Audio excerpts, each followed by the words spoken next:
hour. And then we will start the workshop.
Great. Thank you once again for joining. If you've just joined, please type your name, your level, whether you're a lecturer, a PhD student, a master's student, and your affiliation, and hopefully country. Thank you so much.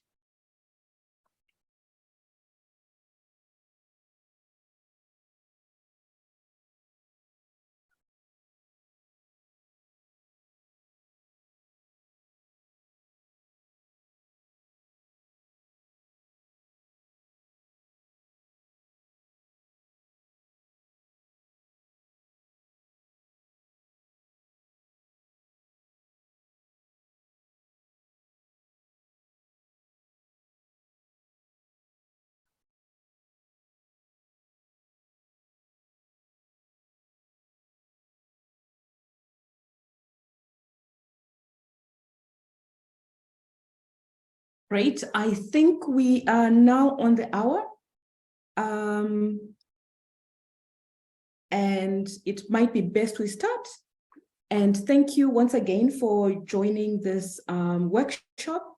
We're really excited to have everyone show so much interest. This workshop is a collaboration between the African Society of Human Genetics and G2MC. I'll leave that to Teri and Ghada, who are going to come after me to explain a little bit better.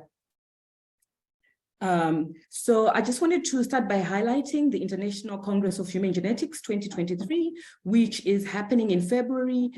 For those unable to travel to Cape Town, that is not a problem. As shown on the slide, you can join online. And there's a small subscription fee to pay.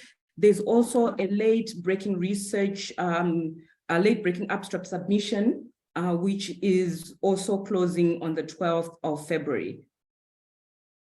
We also want to highlight the Young Investigators Forum, where there's going to be a research day and cultural networking dinner just a day before the Congress on the 21st of February. We're going to have this at the University of Cape Town in Sarah Bateman Hall, and the dinner would be at the Moyo restaurant in Kirstenbosch. There's also an option to attend online. We have over 500 people interested, and we have actually registered for this workshop. So we're really looking forward to a lot of engagements. We know that some of them might not be able to attend in person. So we're going to record and make these recordings available. Just some ground rules. Only the panel members and the presenters will be able to switch on their videos at a specific time point due to bandwidth issues. Participants can type their questions, add your name and affiliation at the end so that at least we can have an idea of the context. Moderators will choose questions and read them aloud for the chair and the panelists. We'll have some polls. Please take them along the way. Thank you. So I would like to hand over to Professor Teri Manolio, who is actually the director of genomic medicine at the NIH, and she's also part of the leadership of the G2MC group. I will manage the slides for her, so I will hand over to Teri to introduce this workshop and the session. Thank you, Teri. Great, and thank you very much, Vicky. Can you hear me all right? Perfectly, thank you. Excellent. Okay, if you could go to the next slide, please. I'm delighted to be invited to give an opening for the Global Genomic Medicine Consortium, or G2MC, which is co-hosting this workshop. G2MC started a number of years ago after we had a meeting of global implementers of genomic medicine. At that time, there weren't many in Africa, but there are now, I think, a large number that are moving into implementation. So the vision and the mission of the consortium are shown here on the and also on the website. We aim to accelerate the integration of impactful health tools, technologies, and knowledge into global diverse health systems, and harness the global expertise in genomic medicine implementation to foster research, support clinical care, and empower the public to improve health and economic outcomes. We work collaboratively with our members, and anyone can join, to serve as a nexus, clearinghouse, and knowledge base for genomic medicine activities globally, develop opportunities for demonstration projects, and capture and disseminate best practices. If you could go to the next one, please. We are having our 7th international meeting coming up in October, and we'd be delighted if people from the continent would join us. The meeting's in Geneva, which I'm told is not too difficult to get to, and at least it's in a somewhat similar time zone. So if you go to the website for the meeting, you can see the goal of the meeting: connecting with governing bodies and organizations, particularly low and middle income countries, to enhance collaborations and influence genomic medicine implementation worldwide. And those are a few of the many working groups that will be meeting during that session. So next, please. All right, so I'm very excited to introduce this grant writing workshop. A number of questions will be addressed in it, which I think is just great. And these are questions that we do get asked from time to time. So how come I never get awarded a huge grant? How can I get a mentor for my grant application? Help, I keep missing my grant application deadlines. And my research ideas are solid, but the funders just don't get it. So if you go to the next one, please. The strategy includes, an approach including lectures, panel of experts, practical tools, templates, and assignments. There are sessions for planning, research strategy, and budget, and assessments will include, participants actually applying for seed grants. And these are all sort of outgrowths of work primarily from the African Society for Human Genetics, but in collaboration with G2MC. Next, please. And if you sort of start from the bottom here with these two organizations helping with planning for grant applications, so we'll hopefully provide some planning skills, tools, and templates and coordination. Talk about research strategy, including theories of change, specific aims and objectives, activities, even a Gantt chart for setting up a timeline, and budget's always a challenge. Budget categories, overheads, inflation, exchange rates, budget justification, et cetera. And I would point out, if you are applying to NIH, and probably this is true of many funders, if you're not familiar with these things, we do have program officials who are standing ready to help and really do want to help. So reach out to them. When we issue a solicitation, they are listed in the solicitation as people you can contact. Do that, more than a couple of days before the solicitation deadline, and I think they can be very helpful to you. And what the outcome we obviously want is participants who are able to develop successful grant proposals and actually receive funding for them. Next, please. So I will turn it over now to Professor Ghada, who's going to talk about the workshop.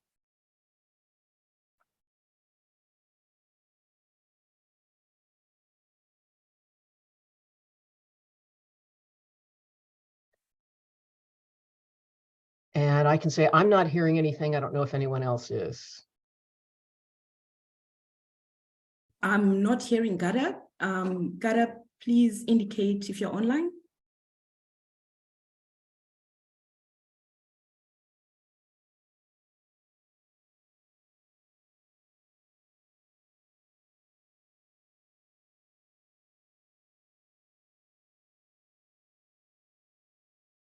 Yeah, I don't see her. Okay. So I think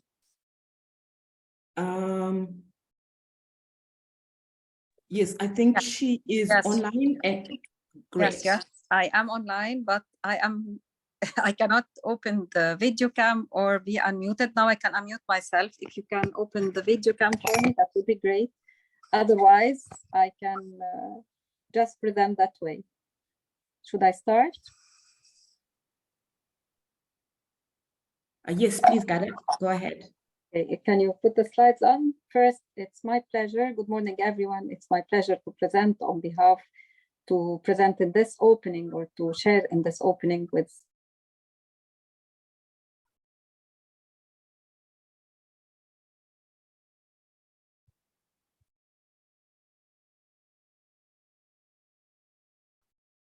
I believe she's been muted again.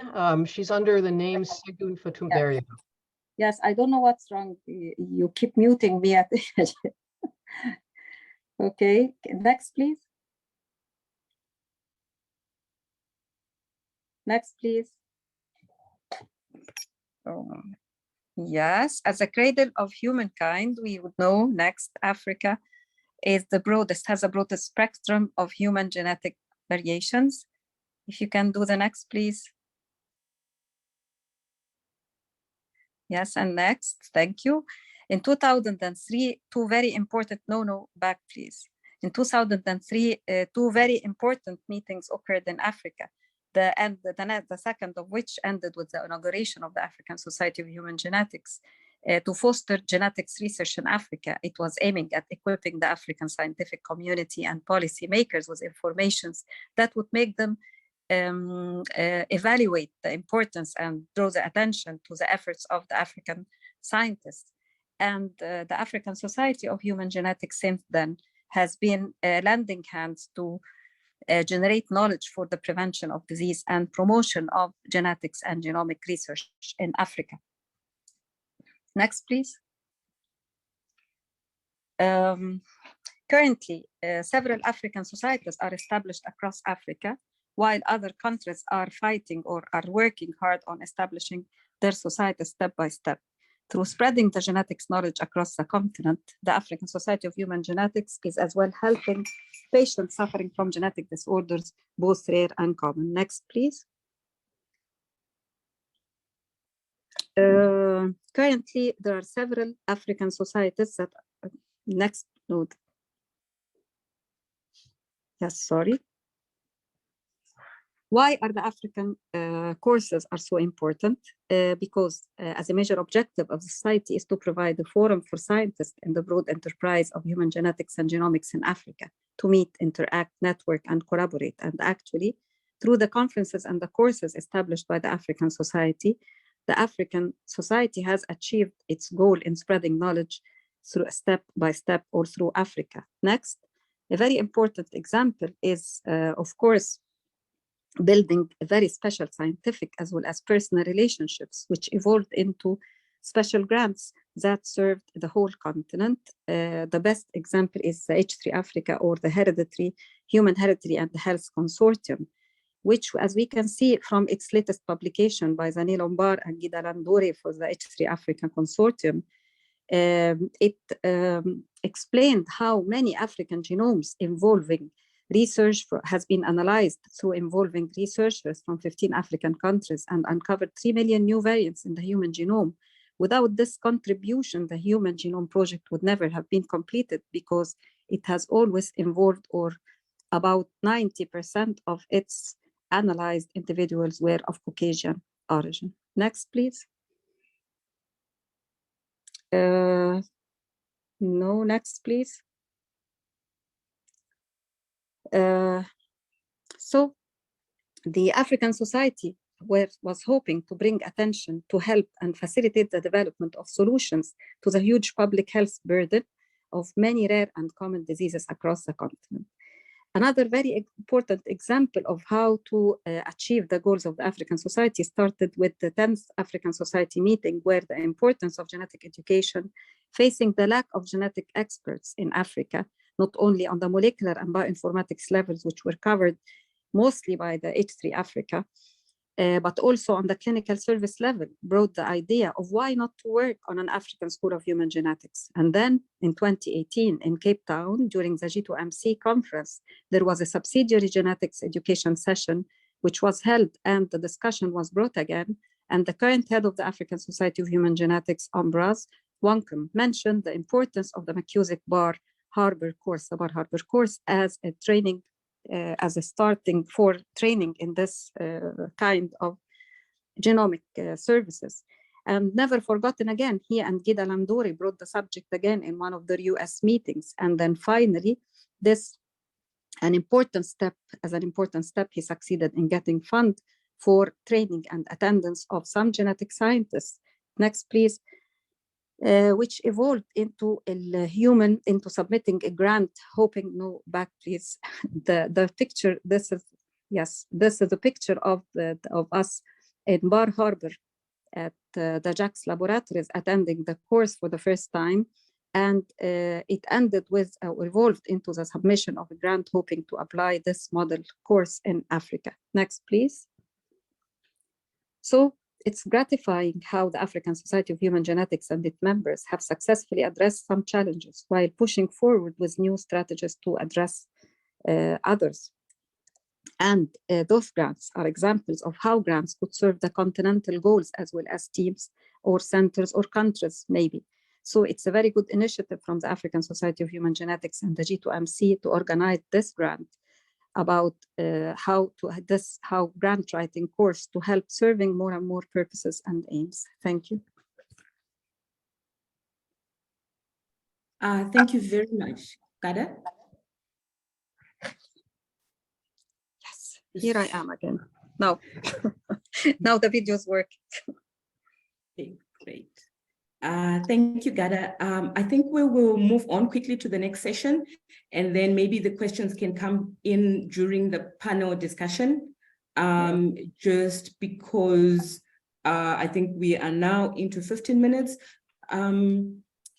Great. So I guess I will just go straight into this session. Okay. Great.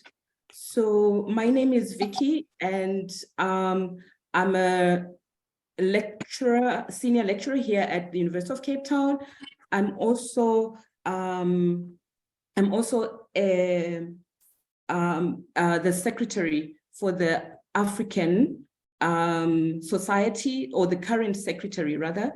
So it's a great pleasure to kind of start this next session, which is really on planning the grant and how to go about that. Just trying to get.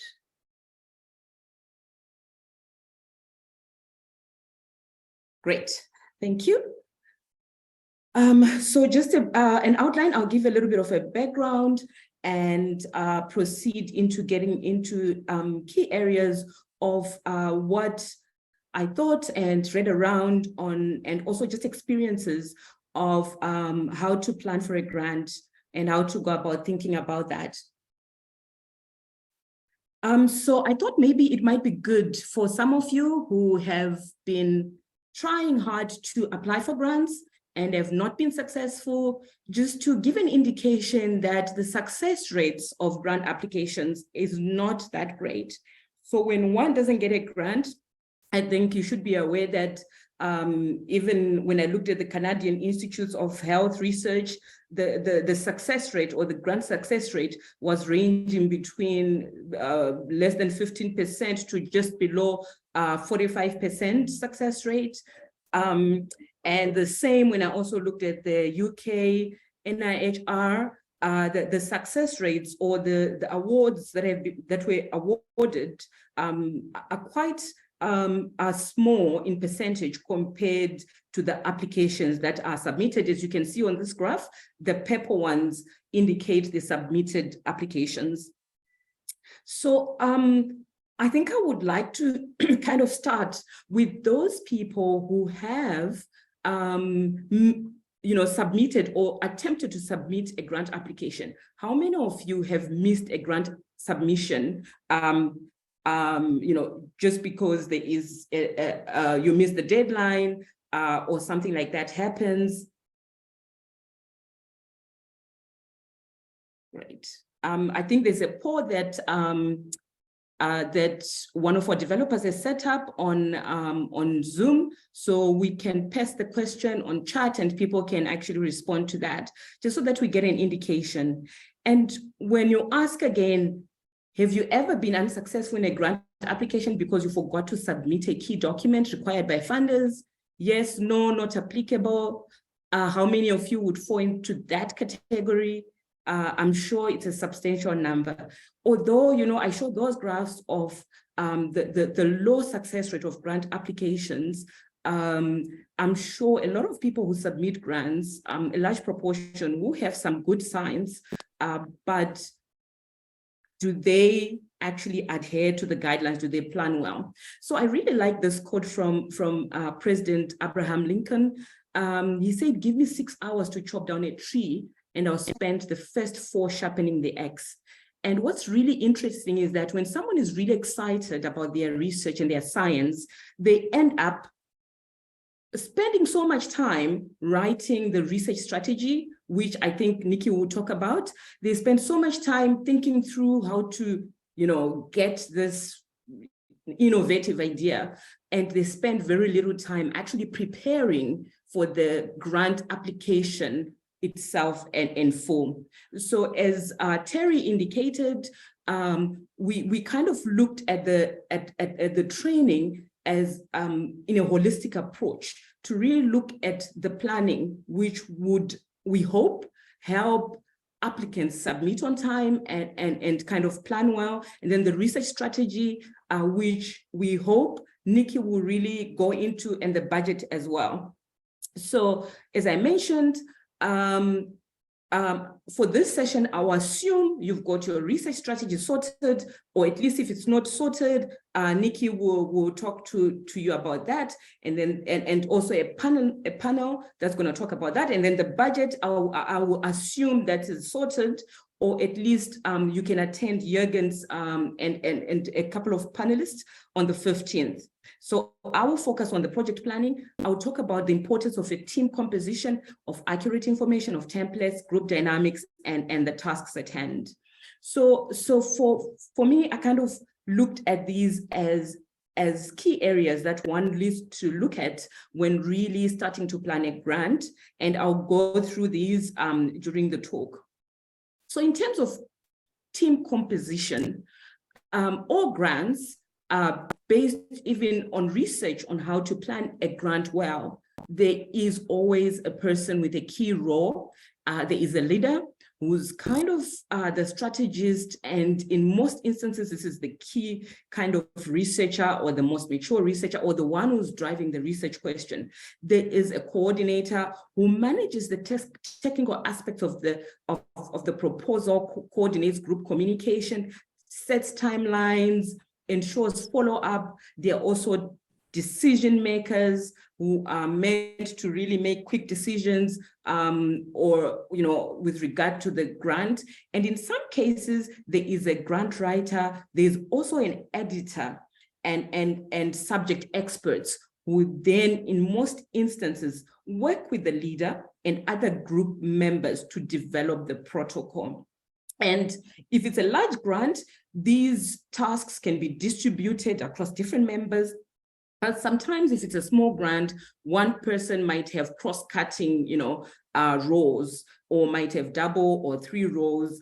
But I think the idea is if these roles are clearly defined from the beginning and whoever is leading them is clearly identified and given the task and explained to what their role is, I think the whole grant development process becomes a smoother role. A smoother process.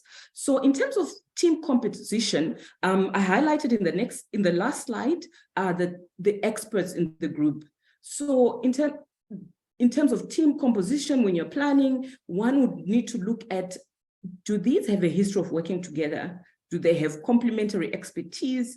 Is there a mixture of young investigators and senior researchers? In some instances, this is required, especially if a younger researcher is submitting the grant or is the lead. And in some capacity developing grants, they require that. And in some, they don't. So it really depends with the size of the grant and the funder. So I think I will focus a lot on the coordinator role, because this is really key to the grant itself being submitted. And this is the person who manages the technical aspect of drafting the proposal, coordinates group communication, sets timelines, ensures follow-up, and ensures that the grant is submitted, so that we leave the subject experts and the leader free to work on the research strategy and other more scientific things. And when one is coordinating with those areas that I've outlined, if a coordinator fully grasps all these different areas, that coordinator can then put together a very clear work plan, timelines, and also a follow-up strategy of how to make sure things get delivered. So as I mentioned, I will focus on the coordinator role, and the idea is for the group to get accurate information on a grant, the coordinator needs to make sure that the team reads the grant call many times, extracts key items, keywords, extract exactly what is required, even documents that are required, so that everyone is fully on the same board of what is required. And as Teri indicated, contact the program officer or the funder, and also liaise with your institute. In most cases, institutes also have internal deadlines. They've got internal requirements. Get those sorted out, give them the grant call. Sometimes there's help from the institutional offices, and just make sure, as I put in asterisk, you understand when the deadlines are so that you do not miss anything. And when also one looks at how to coordinate these grants, there is a lot of group dynamics to manage in a grant proposal. And for this talk, I'll focus on small groups where one is coordinating 3 to about 15 people in developing a grant, just to be aware that the behaviors within the small group are not random. So if one looks at the Fisher's theory of group decision, where in actual fact, the group goes through 4 different phases. And if one manages those phases well, they can make a group really strong, and they can make the proposal itself very strong. So in the first step, there's orientation, where there's tension and people are kind of trying to get to know each other. And then the second stage is about conflict, but it's not really the negative conflict. It's conflict whereby different opinions start emerging about the research proposal, maybe the research strategy. And this is really good because it avoids a group think mentality, so that your research idea and your research strategy really becomes innovative, and you maximize on the complementary expertise that are in the group. And the longer stage is the emergence, where kind of the arrangements of the group start emerging, and then there's reinforcement where the cycle happens all over again. So if one kind of understands those group dynamics, it really helps to manage coordinating a small group together. And in terms of templates, there are many different templates. We also provide these online for all the participants. There are cover letters, sustainability, institutional support letters from certain individuals, like infrastructure. It depends who the funder is. But if you're a coordinator of grants, it is important that you've got a lot of templates of these letters, so that when a grant call comes, it's very quick for you to adjust based on the grant call, and you have all these templates kind of sitting somewhere. And sometimes you can even get templates. People are very willing to share of people who've actually been successful in certain grants, and keep those on file as well. And as we continue with the coordination, we just want to highlight again the accurate information that you're going to get, the team composition, tasks that need to be done, the group dynamics. If you manage that well, you can then develop a work plan and timelines that are really key for the grant to be submitted in time. And you can then create a very simple, even spreadsheet or Gantt chart, and put, in each row, the specific item that needs to be submitted. This is just an extract I took from an NIH grant that I was helping coordinate, where it was support letter and actually the number of pages, the deadline, and the later rows actually give a little description of what's meant to be in there. I also put a deadline, which is an internal deadline to the group, and the status, because here we had a meeting on the 22nd of May, and then I actually put in green everything that was done, and letters of support I put in orange because they were still ongoing. And in another column, I put specifically the tasks that are meant to be done, because sometimes when people are very busy, they want very clear tasks outlined, that we need you to contact the Minister of Health to get this support letter, just contact or give me the email. So you actually put the task that they are going to be working on. You put links to the documents that you are working on, so that if anyone goes to this central place, they can link to any draft of the grant application. And obviously, you need to be very clear who is leading that particular section, and follow up remind people. And I think one thing that's really fascinating that I've explored quite a bit and also learned from coordinating some grants is that if you leverage on the group dynamics theory, you can actually coordinate these grants very efficiently. For example, in the orientation, when people are still kind of getting to know each other, there's a little bit of uncertainty. During that time is the time to get all the bio sketches, is to get the letters of support done. And then with the conflict, that's when people start really threshing out the research strategy. And with the emergence, people are really now making sure that the research strategy is really solid, and this takes a lot of time. Sometimes, you know, the group think is now out of the way, people are now comfortable, and then you move on to the last stage. So if you take advantage or leverage on these group dynamics, you can really you know, meet your deadlines or take advantage of the dynamics to get things done.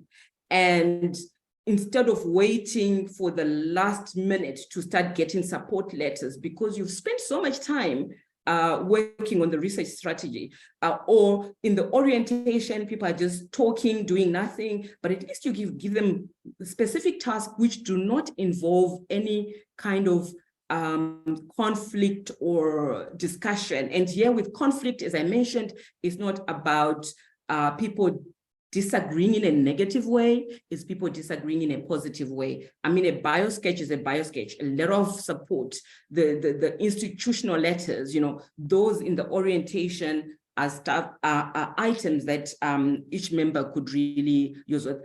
And I think it's really important as a grant coordinator or grant planner to make use of technology. I cannot stress enough the document version management system so that you make sure you've got either an online platform, you use Google Docs or Dropbox, whatever you use, make sure that you are versioning the documents and making sure that corrections are captured accurately so that every time you've got the most recent version that you can let people, you know, share with people. And another aspect is communication. One needs to be really clear on the communication, on the tasks, on regular meetings. Better to schedule the meetings and then they are in the calendar. Some grants take about 6 months to develop, some 3 months.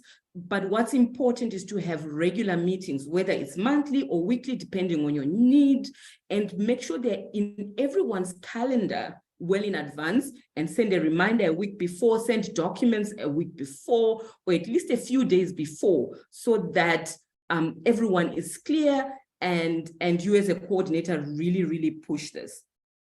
So I think I would like to just end with one piece of advice from experience and also from a lot of researchers that I've been in communication with, just to kind of really manage the Murphy's Law risk, which says anything that can go wrong will go wrong, especially when you want to submit a grant application. So it's really important that you plan to submit well in advance, 3 weeks in advance, well in advance, because I think in South Africa, we had no idea that we would actually get load shedding going. You know, sometimes even very well-known institutes, their platforms just fall over when too many people are trying to submit all at the same time. So this is really important that you submit or you plan to submit well in advance, and you kind of try and foresee a lot of mishaps that can happen, so that you take those into account as you plan. You know, any risk that might be in sight, you take care of those risks and have plans in place to mitigate them. Thank you very much. Thank you. And I think I will now hand over to the panelists for this session, who are going to just give a very brief kind of icebreaker based on their experience, and So I call upon, I can see Professor Mulder is online. Nicky, would you like to go ahead? And if you can put your camera on, that would be fantastic. I also see Professor Collet Dandara, welcome. And I also see Professor Obiageli Nnodu, welcome.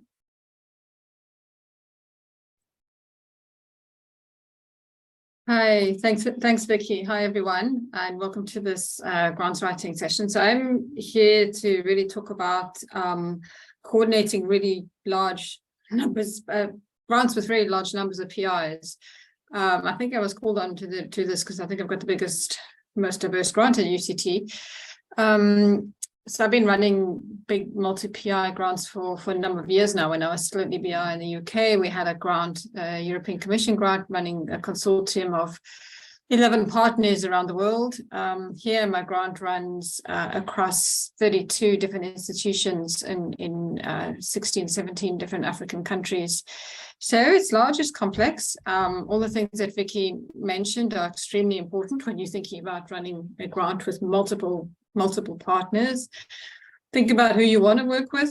Think about who's complementary, has complementary expertise, complementary skills. The first question is, why would you want to do that? And after running this for 10 years, I think, why on earth did I do that with so many people? But I have to say it's been rewarding and it's been a great journey. But there are many reasons why you'd want to have so many people. One is because the RFA says there's a minimum number of people that have to be involved from different countries. Another is because you need multiple different areas of expertise. You maybe need multiple different samples. So there are a number of reasons why you'd want to involve a number of different people. And in my experience, think very carefully about who you have. Think about whether they have a track record and contribution, whether you know that they're going to contribute something, and that their skills are going to be useful, because the grant reviewer is going to see whether the team gels, whether the team works together, whether that collaboration is going to achieve the aims that you are intending, you're proposing to work on in the grant. Huge challenges, of course, with this, managing multiple subcontracts. I mean, the first thing is just getting the grants in, the grant information in, trying to get 32, a minimum 30 biosketches in, because for every institution there are, a number of key personnel. Getting budgets in, managing expectations on budgets when, you have a big pot of money, but now the more collaborators you have, the smaller the pieces of the pie.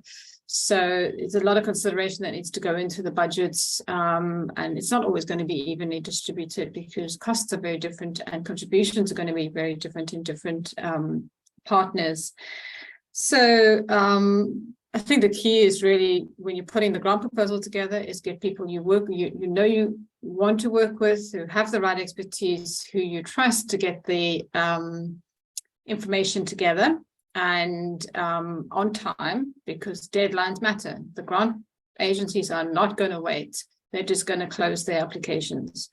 And so that's extremely important. And then once you are in the process, just keep communication open. Get everybody feeling like they are involved, like they are co-creating this with you, and that it's a grant that is in everyone's best interest.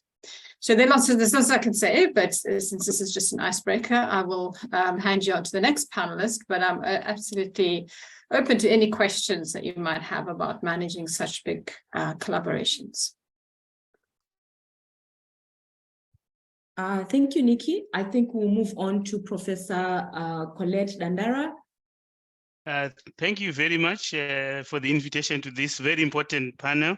I'll just mention a few things. I think, thank you, Vicky, for your opening. And one of the important aspects, of course, I have seen Nicky and Vicky have dived into the center of what you should be doing. But the most important aspect for you is for you to conceptualize on what you want to work on. It is very important for you to think about what is the vision of your end goal? What do you want? What do you consider is going to be the impact of what you are proposing? Then you can take that to other people and try to form a team. So it's very, very important at that stage. So the conceptualization you can come up with, but what you need to do if you are targeting a particular grant is for you to look at the conditions of the grant, look at the what you call the guidance documents to see the scope of what they want to fund, and also eligibility is very important so that you don't waste your time when you are not actually eligible to respond to such a grant. One of also the good things to do is to look for people who have succeeded in getting funding from that particular grant. This will help you very well to really look at what works, also what help did they have to seek, and what support did they have to seek for them to be successful. Many are very happy to share drafts of their applications, but you have to act with integrity. Don't turn their applications into your application. So you use it to improve your own application because you have conceptualized your ideas already. I can never overemphasize the need for you to give yourself enough time. Allow plenty of time. Applications should not be rushed. You must just chip away the application bit by bit. Tackling it in one go is not the way to go. You need time to reword, to gather supporting evidence. You discover that there are some documents that are needed from other people, and other people will take their time to give you those documents. So you need to put that into play. And also remember, you are still living your life. You still need, for some of us, you still have a family, you still have other social issues that you have to attend to. So give yourself enough lead time so that it's not painful to complete the grant. But also be open. I think find someone or a few people who can read and comment on your drafts. Many a time when you read what you have written, you know what you want. You can actually skip where there are mistakes, but someone is able to pick that you have left something out. So a fresh pair of eyes is always very good to look at the gaps in the applications and weaknesses that are in the application. Then I just want to touch on budget. It is not about you presenting a cheap budget that makes you look good, because remember, at the end of the day, you will need to deliver. So it's not about being cheap. What you need to do is have a comprehensive budget. However, each of the budget items, you must justify it. That is very, very important. And just to end with with saying submit on time. In many applications, they don't allow late submissions. However, when you submit on time and you have left certain documents, you may have the opportunity to add those documents that you had forgotten. So that's all I just wanted to start with. And I'm really excited that this workshop was organized. Thank you. Great. Thank you very much, Professor Collet Dandara. We'll move on to Professor Obi Nnodu from Nigeria, who's working on sickle cell disease. Welcome, Professor Obi. Yeah, thank you very much, Vicky. Good morning, good afternoon. So I'm supposed to talk on how best clinicians can develop research grants. Except for physician scientists, most clinicians concentrate on honing their clinical skills for improved patient care, and they are rated by the number, the complexity, and the quality of their work. So they actually don't do research as a requirement for their career progression. But when they desire to do research, they should be intentional about it. They should acquire more specialized skills and focus on an area where they provide good service. They should be observant and seek solutions to challenges they encounter in the course of their clinical work. And this is what I always tell the students, that look around you. There are problems that need to be solved. So they should document their experiences in peer-reviewed publications, as this is the way that they can make their work known, regardless of whether publications are required for their promotions or not. Developing a track of publications in a particular area demonstrates that they have access to unique patient populations and may also highlight the nature of the problem to be studied. The next step in developing research grants for clinicians is by working in multidisciplinary teams and seeking mentorship from established researchers, just like Collet, has highlighted. And these people, they have to have the time or be willing to make the time to provide guidance so that they can learn as they actively participate in the proposal development process. I remember when we started out in Sickle Charter, we were all middle-level career people, one basic scientist, 3 clinicians, and we just learned by doing. We just got a little part of the proposal, and you developed it. You had to read yourself. You had to actually do that work, and so that's the best way to learn when you're plunge writing and you start developing the proposals. Clinicians should also seek to work with people with complementary skills and expertise who are able to bring in different skills, different perspectives, different insights, approaches that are often necessary for successful grant applications, especially when you talk about innovation. You find out that when you have different people around within the team, they can give a great insight into the way that the problem can be solved. I'm from the Center of Excellence for Sickle Cell Disease Research and Training, University of Abuja. I remember when we set up this center, we brought together basic scientists, computer scientists, sociologists, people in education, and a wide range of clinicians who were necessary to provide comprehensive care. And also when we set up the Sickle Pan-African Research Network, Nigeria Network, we encourage pediatricians and adult hematologists to work together.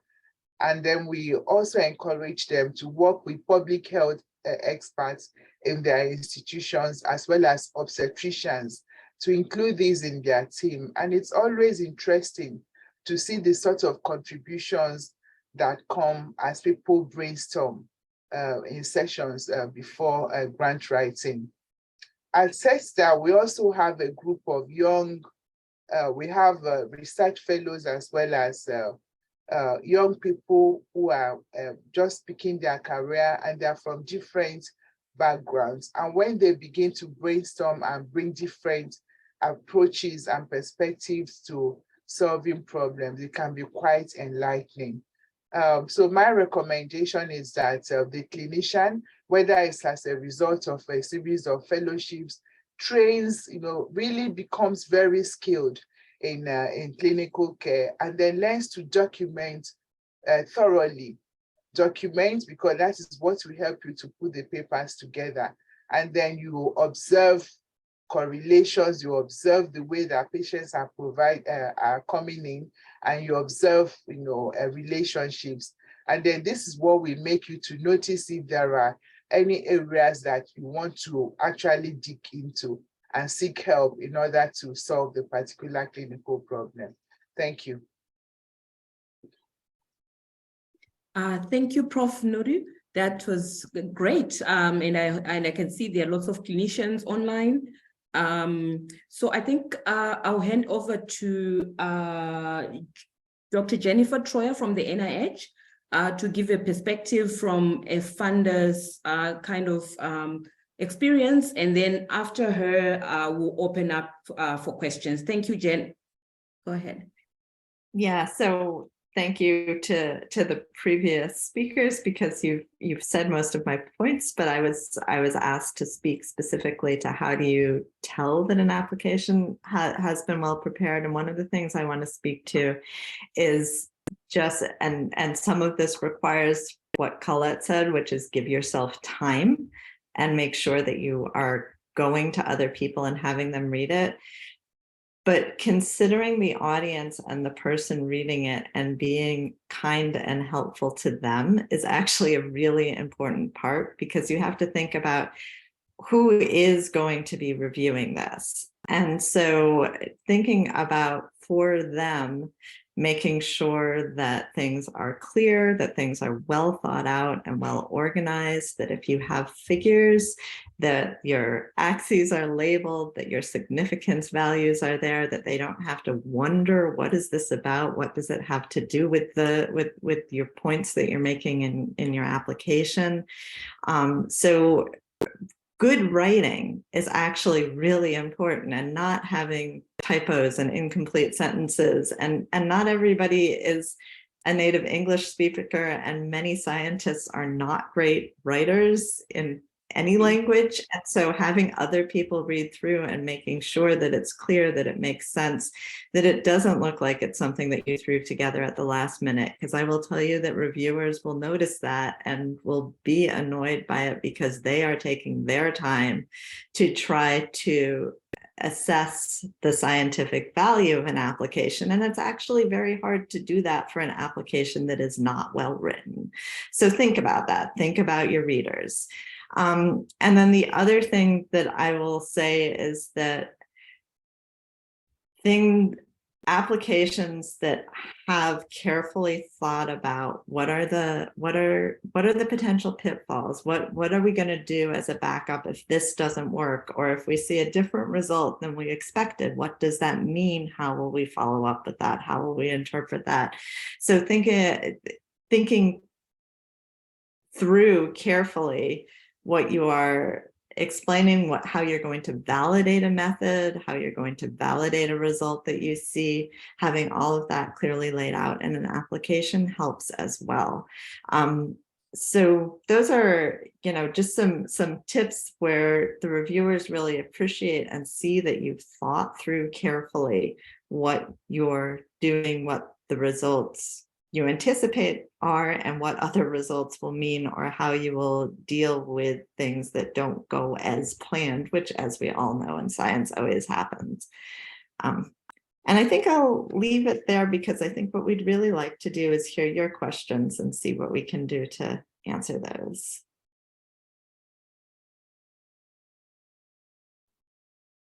Great, thank you, Jen. I'm not sure if Ghada is still online. She's going to help moderate as well. So I see a couple of questions in the chat session. One of them is around a research grants coordinator role. I think this is from Caitlin or Catherine, who is saying she's really interested in this. In my experience, it is the PI and students, Caitlin, it is the PI and the students that have to push the grant writing process and organize everything. Is the grant coordinator a specific role in the university? Do you think universities could look into giving more support for grant writing? Maybe for that question, we can pose it to Collet to answer, and then the rest of the panelists. Thank you, Vicky. I think if you look at what is happening at the University of Cape Town, I think we have started now to employ people who can assist in grant writing. So yes, but remember also these people are what we call soft funded. We have to recoup the money from the grants that are being supported. So this is it's an opportunity. The grant coordinator role, although it's been established for some time, it has not really been taken up into the, let's say, the traditional employment structures of like for universities, but it recently we are starting to see that being streamlined into main posts that are some of them that are permanent in structures of the university. Thank you. Thank you, Colette. We'll pose the question to any of the panelists who might want to add. I think we just picked on Colette because he's a Deputy Dean of Research for postgraduate students in the faculty. Thank you. Yeah, I would just add that, a lot of well-resourced universities will have folks who can help with grant writing, and then a lot of less resourced universities might not.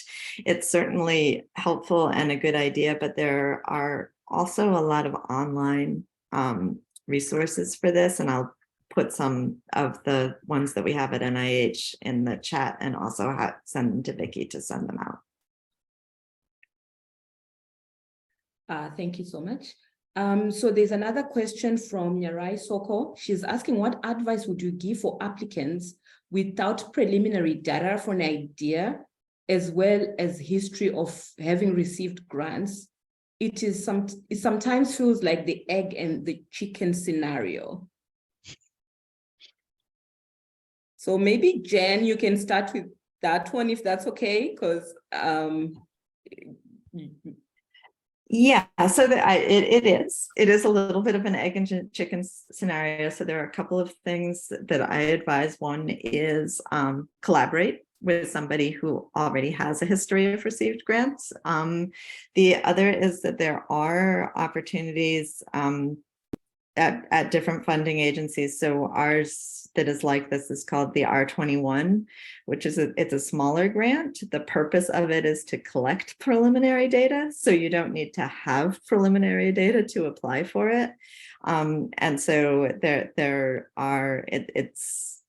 shorter, they're 2 years. And the real purpose is to say, I have an idea, but I don't have data for it. And I want to collect the data for it. And that gives you some time to get that data and then apply for a larger grant once you have the preliminary data. And I think Colette had something he wanted to add here. Yeah. I think, Jennifer, you have taken it away from me. Yes, we're actually, initially for young investigators, it's very important that you continue a relationship with your previous sort of supervisors or people you are working with in terms of getting preliminary data before you completely win off from that. That is what I've seen most people do, or you can continue working so that you generate the important preliminary data. Thank you. As a clinician, because something that also kind of teaches you how to apply for things is to apply for a fellowship where you have skill deficits that you want to go somewhere and learn. And in doing that, you go into a different environment, a more skilled environment, you apply yourself, you learn, and then you're able to come back to your home institution and start something new. And that can really help you to gather preliminary data upon which you can now start your work. So, so clinical fellowships can help a bit. Thank you. Thank you very much. I think we can take one more question if there's a burning question.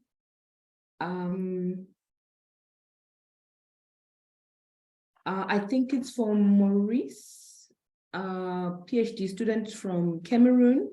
Do you usually need a research network to apply for a grant, particularly for those without grant writing experience? I think that has been addressed quite a bit. Unless Nicky is online and might want to add something, not sure. Yeah, so I mean, there are people, so, you know, sometimes we just Google, if you're looking for somebody in a particular area, it doesn't have to be somebody you've worked with before, that usually does help. And then there are some organizations like the European Commission that have a find for their Horizon 2020 grants, for example, they have a find a partner facility. So they actually try to facilitate bringing people together to build a network of appropriate people. So don't worry if you don't know anybody now. Somebody you know might know somebody who can introduce you, or you can Google, and then you can start to think about how you gel together. But you know, it mustn't just be totally random, because the reviewer does need to know that you will work well together. But it's not an absolute requirement beforehand, because of course you've got to start somewhere.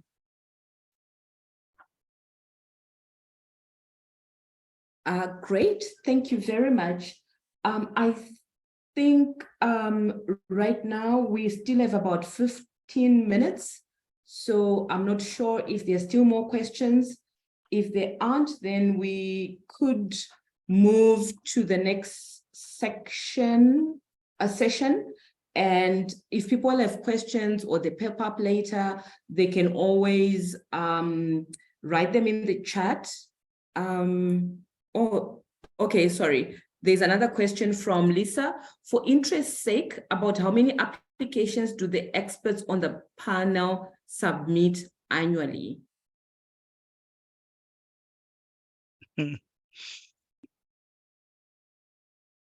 Lisa, it's an interesting question. If I can jump in, I think it's not about how many. There are factors that, one, you can't be responding to every call that comes. It has to be a relevant call. So that's one of the limiting things. And then it's so relevance first. And also, once you have submitted a call, sometimes you want to see the outcome of that call before you can respond to another call. Suppose they are running at the same time. So if it is the same concept, that I myself have tended to wait for the outcome of the first response I've done before I can respond to another call. Yeah, but if I've got different ideas, then I can place in different applications. That's the short I can give you. Jennifer, you can help us there.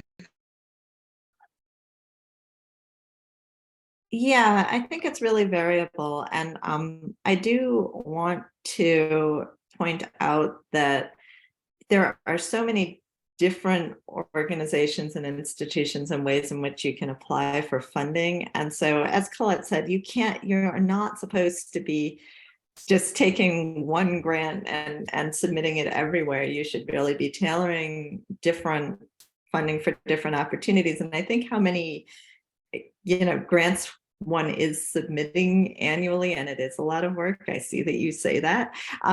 It depends a lot on how successful some of them are. And so it is not unusual, I think, for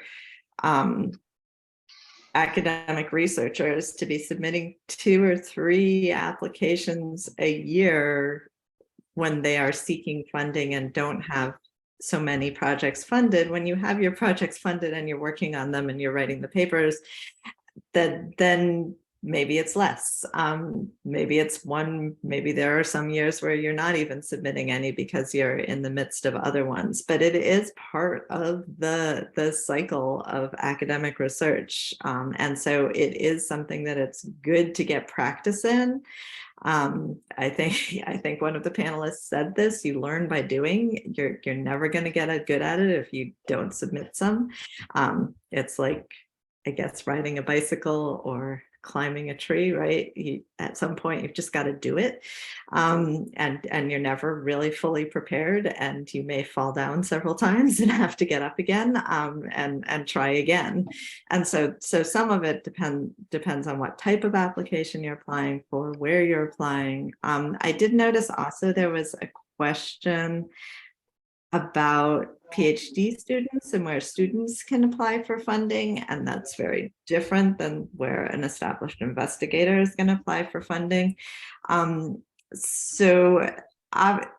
of the things that I will encourage everybody to do is to reach out to the funding agencies. So at NIH, you would reach out to somebody like me, a program director, and talk to us about your application before you submit it to see if it's a good fit for that funding opportunity. Because what you don't want to do is do all that work for something that's not even a good fit. And so finding out where the place that is interested in funding your type of research is, what they're looking for in an application, getting the information that we're giving you now about what reviewers might be looking for is all very helpful before you actually put a lot of your time into writing a really good application and submitting it. And the other thing, I don't know if it's been mentioned, but I do just want to mention is be prepared to revise and resubmit. You're not going to get a yes every time. And so thinking, you know, some of your time is going to be in that part of the cycle and getting something back that is a no, and thinking, okay, how do I retool this? Can I improve it? Can I submit it somewhere else? Where is it going? Am I going to go with this now? I hope that's helpful. Yep. Great. I'm not sure if any of the panelists want to add. Thank you, Jen. And I think Lisa has also clarified, maybe the other two panelists could chip in. And one of the reasons she's asking is it seems quite overwhelming on top of your own workload.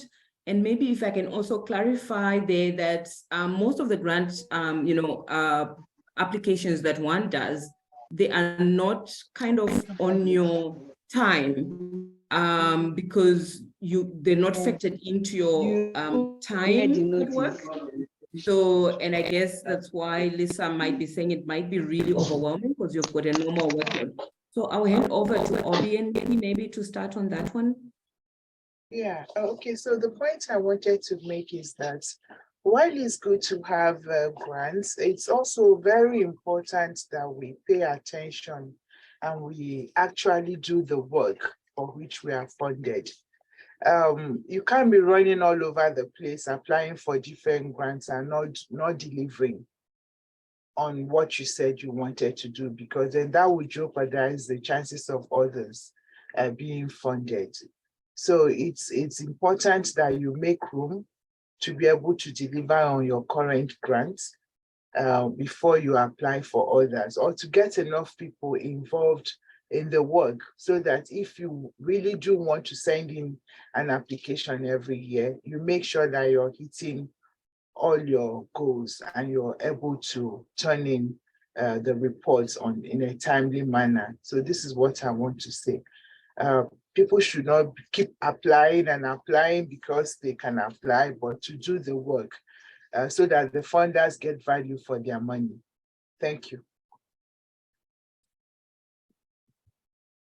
Fantastic. Thank you, Obi. Maybe I'll hand over to Nicky to say, how do you manage your time in terms of submitting grants while you've got your usual workload to do?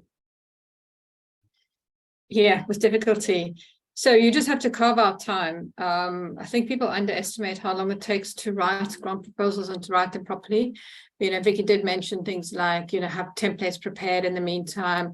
When you're writing up your own ideas, you know, some text will be there already, but it's important to actually carve out time and really focus on this. It's not something you can just do part-time. And so, yeah, if you know you're going to write a grant proposal, that's why we don't write, I don't write grant proposals every year, because it does take time. So the more text you have as you're going along with your research, if you have ideas, write in text, because those are pieces of text you can always pull out and put together. An administrator can write some of the basic text for you if you've got some administrative support. Yeah, have that. The timeline is extremely important, but it is, I have to admit, it really is difficult to try and manage this in between your other duties, but it's absolutely important to just carve out the time and just work longer hours during that grant writing time, unfortunately.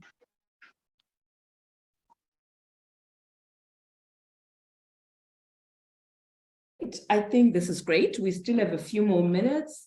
I'm not sure. I think Jo Patrose is indicating that she did a course called Research Strategy Development for Strategic Fundraising.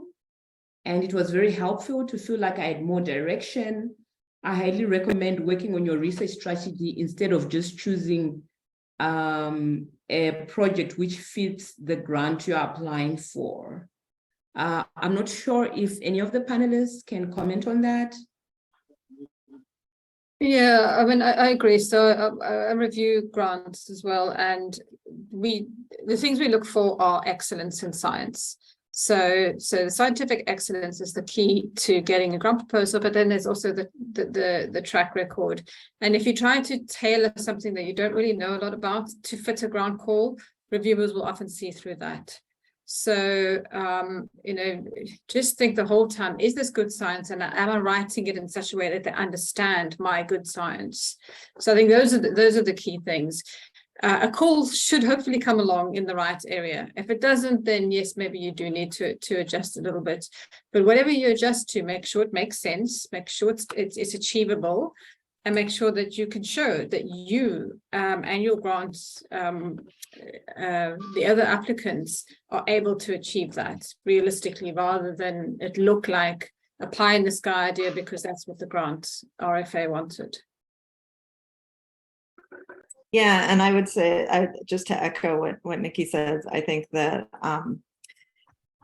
remember that you're going to have to do this work if you get the grant. So don't be submitting to things that you're not interested in or don't want to do. And it should follow your scientific interests and your capabilities and your knowledge. And there are ways to tailor that to specific calls. Again, that's something where a program director can help you in seeing, yes, what you want to do, does it fit here or does it not fit here? And then the other thing that I wanted to go back to, there's a question on, does winning a grant largely depend on previous winnings or perhaps number of publications or contributions to the subject matter? And so this also goes back to the question about, do you have to have a scientific network? One of the things reviewers are looking for is your idea good, but also, and have you put together the team that can do this? So you don't have to have all the knowledge and the skills and the publications yourself if somebody on your team does. Have you put together a team that have the complementary expertise that's necessary to get this project done, or where reviewers can have confidence that you will be able to do it?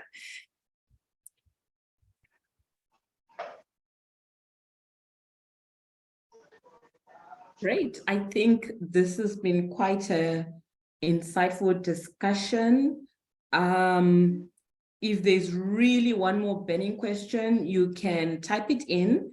Otherwise, most of the panelists are attending the AfSHG 2023. And if you want to meet up with them, or, you know, ask for specific questions, we can facilitate that, or you can just email them directly, so that at least you can meet up and ask questions and get guidance in whatever other areas you might think of. So we hope that this has been informational, and I think we'll hand over to Professor Nicky Tiffin to start the next session. And at the end, if you still come up with questions for any of our current panelists, please put them in the chat box. If they're still around, they can answer them right at the end, or we can email them later. So please don't hesitate to paste questions in the chat box. Thank you. So I'll hand over to Nicky Tiffin. Hi, Vicky. Hi, everyone. Nice to see everyone online, and thank you for joining us. It's a great turnout. And of course, thanks to Vicky and her team for organizing such a great lineup. So I hope I'll be able to also share with you some tips and ideas that can help you with your grant writing process. Let me just, I don't seem to have sharing. Oh, there we are. Let me just get it set up. I'm screen sharing, and then when I'm sharing the mic as well, it seems. Great. There we go. Do we see the slideshow okay? Thank you. All good. Great. I'm going to talk about writing your research narrative. And what I mean by that is about writing the storyline of your grant and making it accessible so that it's logical and it makes sense. As I go, I'm also going to be giving you some tips of things that I've learned along the way. And I also wanted to add that these are my ideas and things that I've learned. I learned very much by trial and error. We didn't have grant writing workshops or training. In fact, I didn't even have really anyone to give me advice how to do it. I just sort of went for it. So I learned the hard way. So I'm hopeful that some of the things I can tell you will make it less of a hard process for you, and that you will be able to benefit from some of the learnings. And you'll see that some of the same points, I already see that some of the things that I'll talk to you about have come up. They've been mentioned already. And I think if you hear the same thing being said by multiple people, hopefully you will realize that's probably because it's important. Great. Okay, so let me jump in. As I say, that I'm going to give you tips along the way, but the main point is that I want to help you to put together a compelling story for your research, so that when reviewers have a look at your grant application, they understand what you're trying to do and how you're trying to do it. Right, let's advance this. Okay, so here's the outline of what I'm going to talk about. I'm going to speak briefly about actually finding a grant to apply for, touch on the administrative and practical issues, some of which Vicky also mentioned, but particularly ensuring the relevance of your application, making sure that you speak to what's required by the funders. And then this process of getting writing, which I think can be very overwhelming. So just some tips to help you start putting that together. And then the scientific kind of structure or approach, I'm going to talk to you about how I define aims, objectives, and then the methods, or sometimes they're called activities. And again, I just want to say, I'm sharing with you how I do things, but there isn't only one way that these work. I'm sharing with you how I approach it in the hope that might be helpful, but you may have a supervisor or a mentor who does it slightly differently. And of course, that's also fine. There isn't only one way to do it. And then I'll briefly come back to the summary or the abstract that you're going to write. And we put that at the end because that's normally when I get to actually write it. So let's jump in.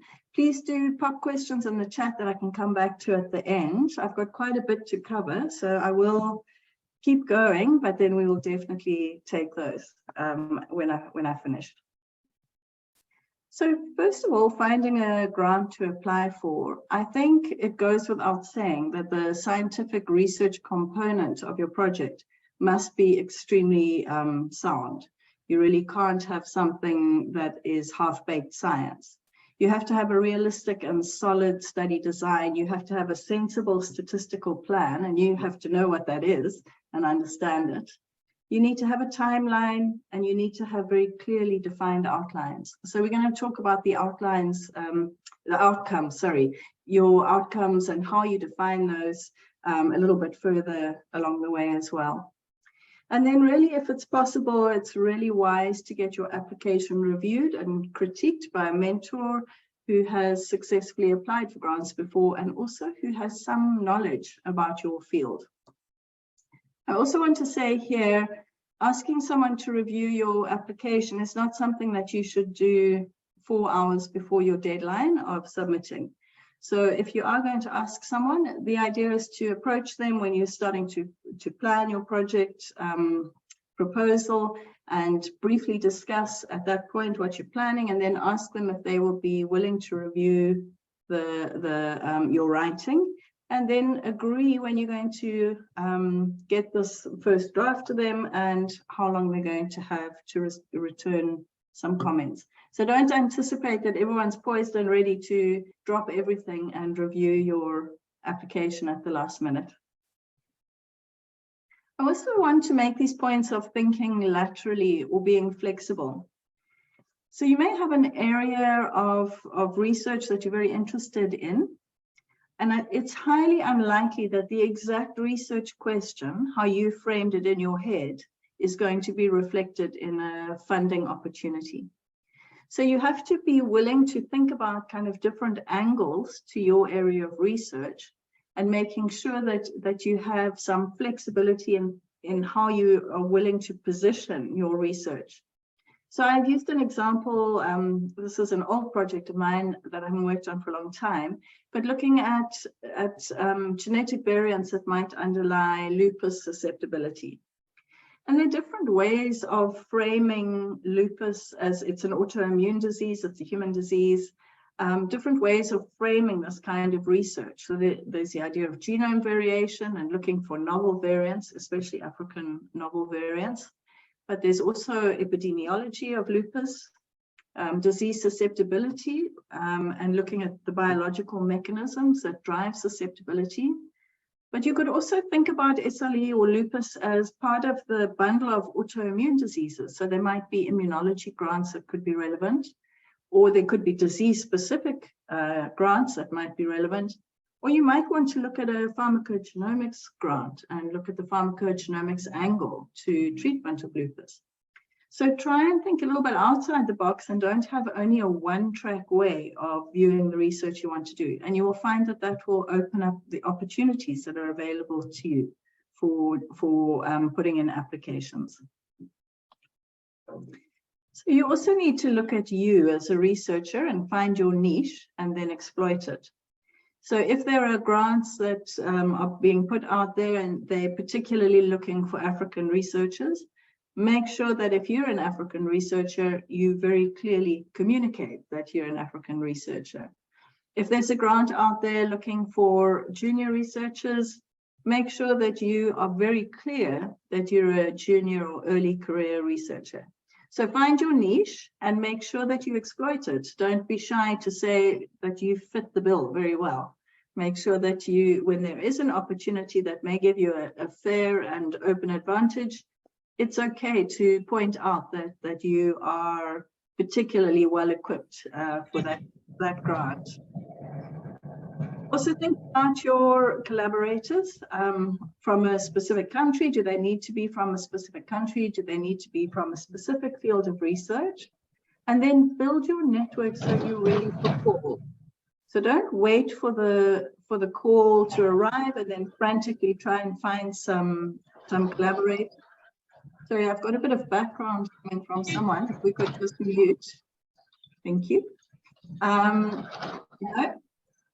I have some competition. There we go. Thank you. So you build your networks in advance so you're ready for calls. So if you read a paper, for example, that is really related to your work, be comfortable to write to the author of that paper and say, I really enjoyed the study and it relates to my work in this way, and maybe we should look for some grants to collaborate on and to put in some proposals. And also be brave and talk to people at conferences if you get to go to conferences or meetings. And just put yourself out there a bit and be willing to try and make those connections, even if you don't have a grant yet, an application yet in your sights. And I have put a note here just to be wary of what we call helicopter science. Although you are looking for collaborators and networks, you want to build a relationship with those people that's really equitable, and you don't want to have end up with a partner. Hi, can you please mute your mics? You don't want to have a partner who's going to sort of come flying in, collect the samples, and then leave again without really including you in the research. So just make sure that you negotiate really equitable relationships with your collaborators, and that your ideas don't kind of leave your institute along with your samples and your work to no advantage to you. So it's often easier to engage with the first authors on papers of interest, because those are often the people who did the hands-on work, and they have kind of the time and the focus, and they often did the actual nitty-gritty work, and they have the kind of capacity to be excited about talking about new collaborations. So if you are interested in a piece of work that was done, often the senior author will have a lot of papers ongoing or just out, and they may be less likely to get back to you. Whereas my experience as the first authors are often much more likely to welcome the contact and be willing to chat further. Another way to find good kind of opportunities is to sign up to emails and newsletters from potential sources of funding. And then also, if you're looking for other places to try and understand where you can look for funding that are maybe specific to your areas of research, you can look in the acknowledgement sections of journal publications to see who is funding who's funding other researchers in your field. So if you read a paper and it's really interesting and it's similar to your work, go to the end of that acknowledgement section and see which funding agency is acknowledged as having supported the work. And that can give you some ideas to think more widely about where to find opportunities. This has been mentioned briefly before, and it is really important. And this is the practicalities and the kind of administrative burden for making an application. My biggest bit of advice here is make sure that your institution's financial officer and grants administrators are your friends. They must like you, so make their work easier and not harder. So approach them early, keep up a line of communication, don't leave finances to the last minute. As soon as you decide to apply, start speaking to these people, and then respect the deadlines and remember to thank them when they assist you. If you have a good working relationship with the administrators who make these applications possible, you're going to succeed a lot more in getting good applications admitted. So I've said here, check, check, and check again. Are you actually eligible to apply for the grant? What are the funding deadlines? Is there a letter of intent required, or do you need to do full applications? And also check your time zones, because sometimes the submission deadlines are in one time zone, you might be in another time zone. And if you don't do the calculations right, you could miss the application deadline just because you're in a different time zone. I also don't recommend taking it to the wire. So you're doing your submission at the last minute. But if you are in that space, at least make sure that you're aiming for the correct deadline. Institutional deadlines are often much earlier, and they can be much more complicated and more time consuming than even the funders' deadlines. So don't get caught short. And I think often early career researchers, when they're writing their first grants, are not actually aware that the institution has to sign off on the grant, and that they will want to spend 2 to 3 weeks and possibly even more reviewing the grant before the application can go in. So be aware that you've got this institutional process, and make sure you understand exactly what's required and that you have really a lot of good time so you don't get caught short. Then institutions also have other requirements on grants, like the overheads. So often it'll be an 8% overheads or 20% overheads. And when you do your budgets, you need to make sure that you incorporate those, because those come under the maximum allowed costs. So you have to budget for your institutional overheads as well. And you don't see that money. That is not for your project. It goes straight to your institution for payment of overheads to maintain the institutional facilities, etc. And you may need institutional letters of support. My experience is that these can be extremely time consuming to get. So if there's any requirement for institutional letters of support, that should be one of the first things that you get off the ground. And then always check whether there's a requirement for institutional co-funding. I'm seeing this less and less for applications, but there are some applications where the funder will provide a certain amount of money on condition that the institute that you're working at will also provide a certain amount of money. And if you haven't read properly the conditions of the grant that you're applying for, you could get caught short if you were successful and the institution, in fact, didn't have the money to put in their share. So always check for this institutional co-funding. So just a quick note on a letter of intent. I mean, these do vary a little bit depending on what grant you're applying for.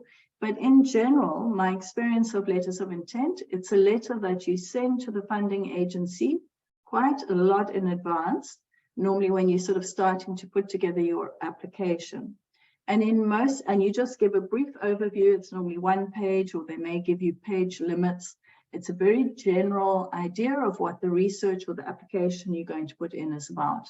And my understanding is that is often so that the funding agency can make sure that they're prepared for the kind of applications they can anticipate. Have they got the right reviewers? Have they got enough reviewers, etc.? So now we'll talk about ensuring that your application is relevant. And I think a lot of this is about understanding the call, making sure you answer the call, that you actually give the funding agency what they're wanting to see, and that you're able to communicate very clearly. And this is really talking about the narrative, the story that you're presenting about your work that you're going to use to convince the funders that this is a great project that should be funded. So we'll go through those just in the first instance, understanding the call. This means reading, a lot of reading. And I know when I started applying for grants, I certainly didn't do enough reading, and I would find out sort of aspects of the funding requirements or the funders' interests really too late to incorporate into my grant applications. So I can't stress enough how much it helps to read the full request for applications. Start at the beginning, read it through all the way to the end, and then do that again. And often when you read these requests for applications, the advertisements about the funding, in those requests for applications, you will find these linked or referenced documents. So there might be policy papers or white papers, even mission statements for a funder, or there will be a link to a website, the funder's website. And then often also there should be quite detailed information about how the reviews will be undertaken, what the reviewers will be looking for, and how at a high level, how scoring will happen. So something that I always say when I do give this talk or give this information is that very often the funders in their requests for applications, they tell you exactly what they want to hear from you. So these documents that contain the information for people applying for grants actually provide you with all the information you need about what the funder wants you to write about. But it takes time to read through and understand that, and to make sure that you put in the effort to understand exactly what the funder is looking for. And when you link through, go and read the white papers and the mission statements and the policy papers, and that will provide you more information about what the funder actually wants to see. So what I do is I collect all of these documents, the actual call for the funding application, and then the linked or referenced documents, the policy papers, white papers, mission statements, etc. I tend to do this electronically. I try and be paper free, but I guess you could print it out if you want to. And then for every single document, I go through, and as I read, as soon as I see kind of keywords or key aims, or maybe words that are repeated often, or so, for example, capacity development or skills development, or young scientist career development, these kind of words I highlight. So I use that yellow highlighter pen, or I jot it down in a notebook next to me, and I pick out all the keywords. When I've got a whole page of keywords that can cover high-level aims, it can cover who's eligible, who are the participants. It might talk about the specific aims of this particular call, the objectives and methods, and also the anticipated outcomes, or the outcomes that are important. Usually you will find all this information in the call for funding applications and in referenced and linked documents. When you've got all those words written down that you've jotted down as you're reading through the call and through the documents, you can start to group those words in these kind of themes, the high-level aims, the specific aims, outcomes, etc. And you end up with a vocabulary that speaks to each of these different themes, and it is a vocabulary that's been used by the funding agency, the vocabulary that they've used when they're communicating to you what they want to hear from you. So they're really telling you what they want to know about. So here's an example of keywords that I pulled out from an H3 Africa call. And you can see that I had key overview words. I had environmental contributors and things around that environmental theme. There was a big theme around the scope, and then the objectives and the purpose. Sorry, I'm just going to cough, excuse me. And then they actually said in this call what a successful proposal needs to contain. It was very, very clear. There was really no area of doubt here, but it required reading and listing this all. And then you can use this to guide your design of your study to make sure that you are actually ticking the boxes. And funders don't ask for unreasonable things. When you make sure that you're ticking these boxes, you're probably also strengthening your actual research program as you work through them. So I want to speak briefly about a theory of change. What is a theory of change? This is... Hi, can you just mute your mic, please? Just this time. Okay. Thanks. Are we done? So a theory of change is a kind of approach that helps to organize a project in a sort of logical and more outcomes-based way. It's something that I really I didn't know much about, and I ended up doing a course on a monitoring and evaluation course that taught me about theory of change. And I've found it since then an extremely helpful tool. And I also see that theory of change is becoming more kind of commonly referred to or commonly used in funding applications.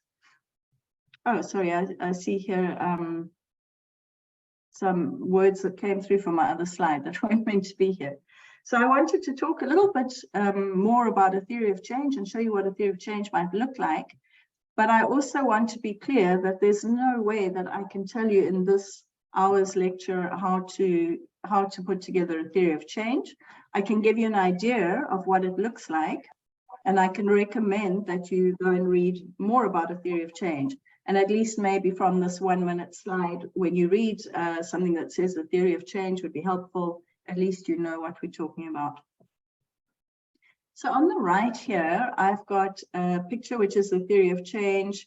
It's actually, I think it was a theory of change I did for my research group. And the main points that I want to share with you, don't worry about the details, is that it starts from the top. And the top is the impact. It's the wider changes in the scientific community, like maybe in the next 5 to 10 years, that you would like to contribute to with your research. So this is a very large scale, sort of long-term, large-scale change that you would like to make, that you would like to see. Sorry, I'm competing again. I'll just wait till the, thank you. So this is about the long-term, high-level achievement that you want your work to contribute to.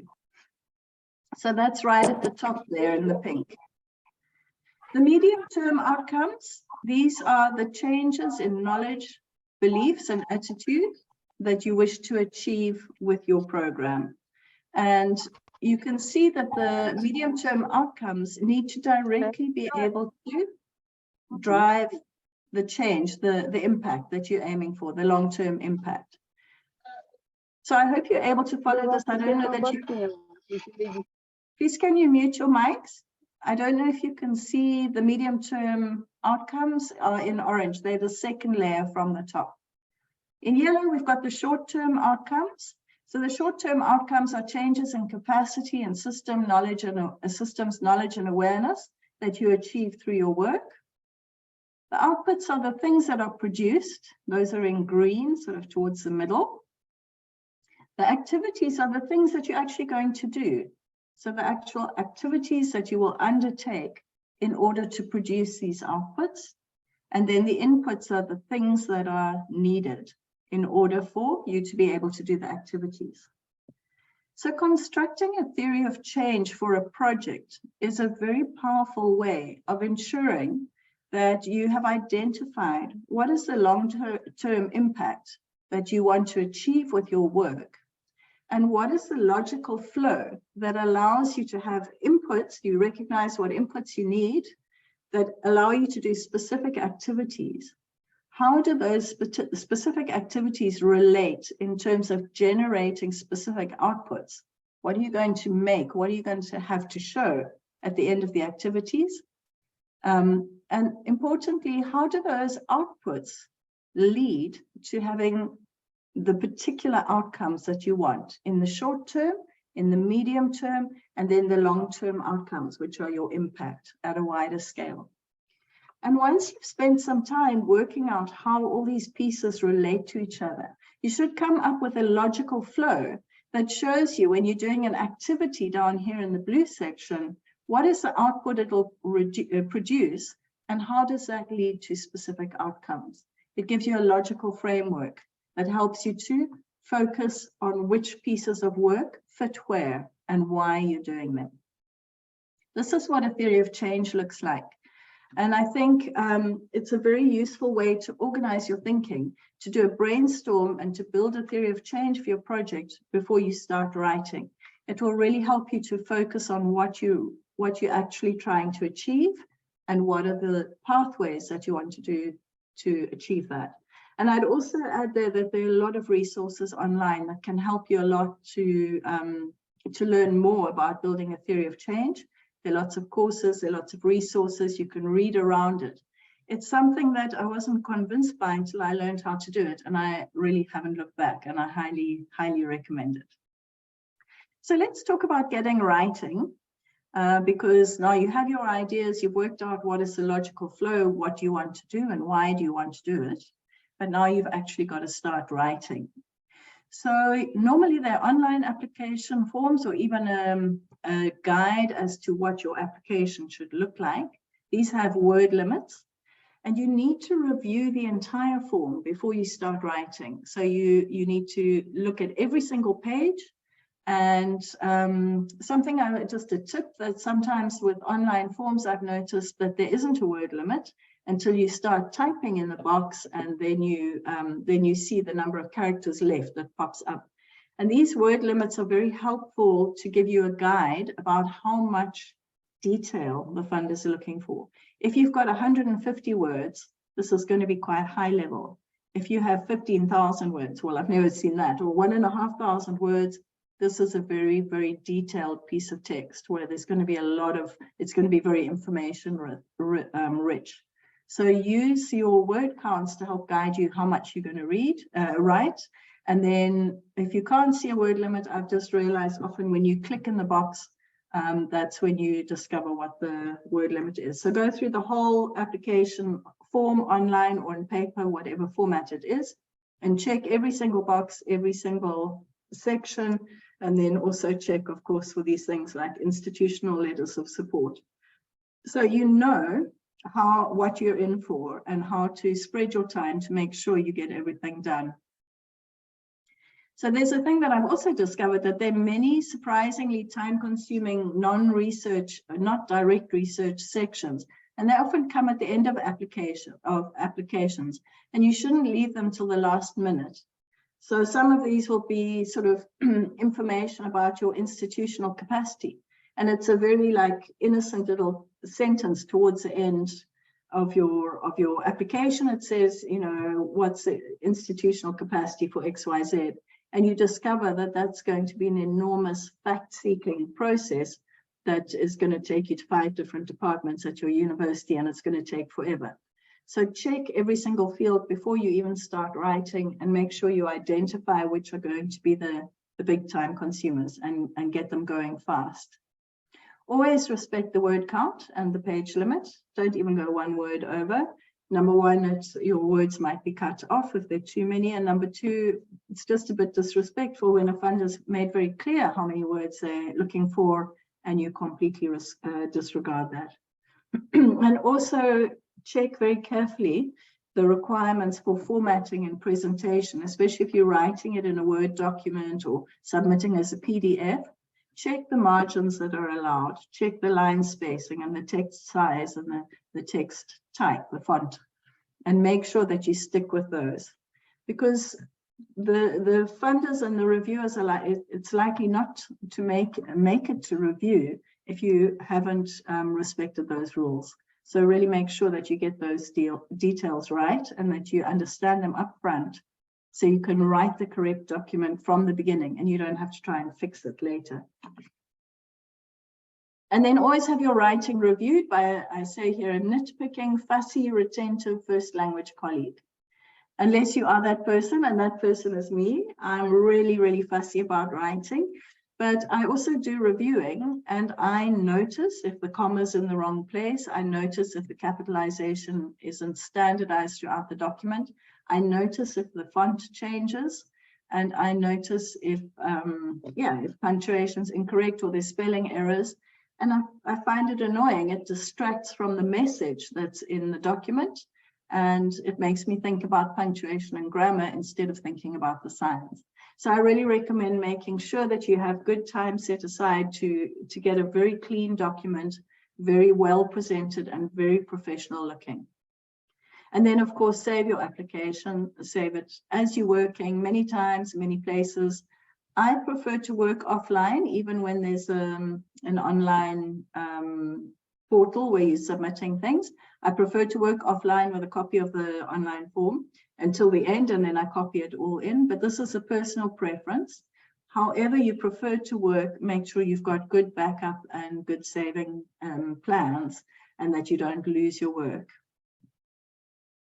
And then finally, I just want to talk about the abstract or the summary, which I always write at the end, but it's a very important piece of your narrative because it's the first thing that your reviewer normally encounters.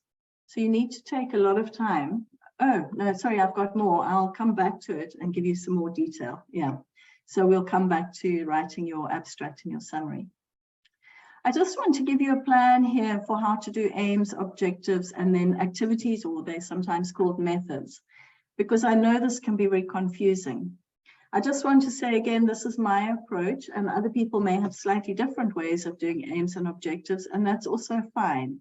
I think the important thing is to find a method that works for you and that your funders can understand. And if you're struggling, maybe the way I do it will be helpful for you too. So I've just built it out here with an aim. There are a couple of objectives that are linked to that aim, and then some activities that link to each objective, and we'll talk through these. For me, I like to think of the aim as a description of what I'm going to be researching. So I use that approach. What is the question? Usually for a grant, depending on the size of the funding and the size of the program that you're writing, we'll have one or two main aims. Those are the most important ones. And there may be one or two secondary aims that are also going to be researched.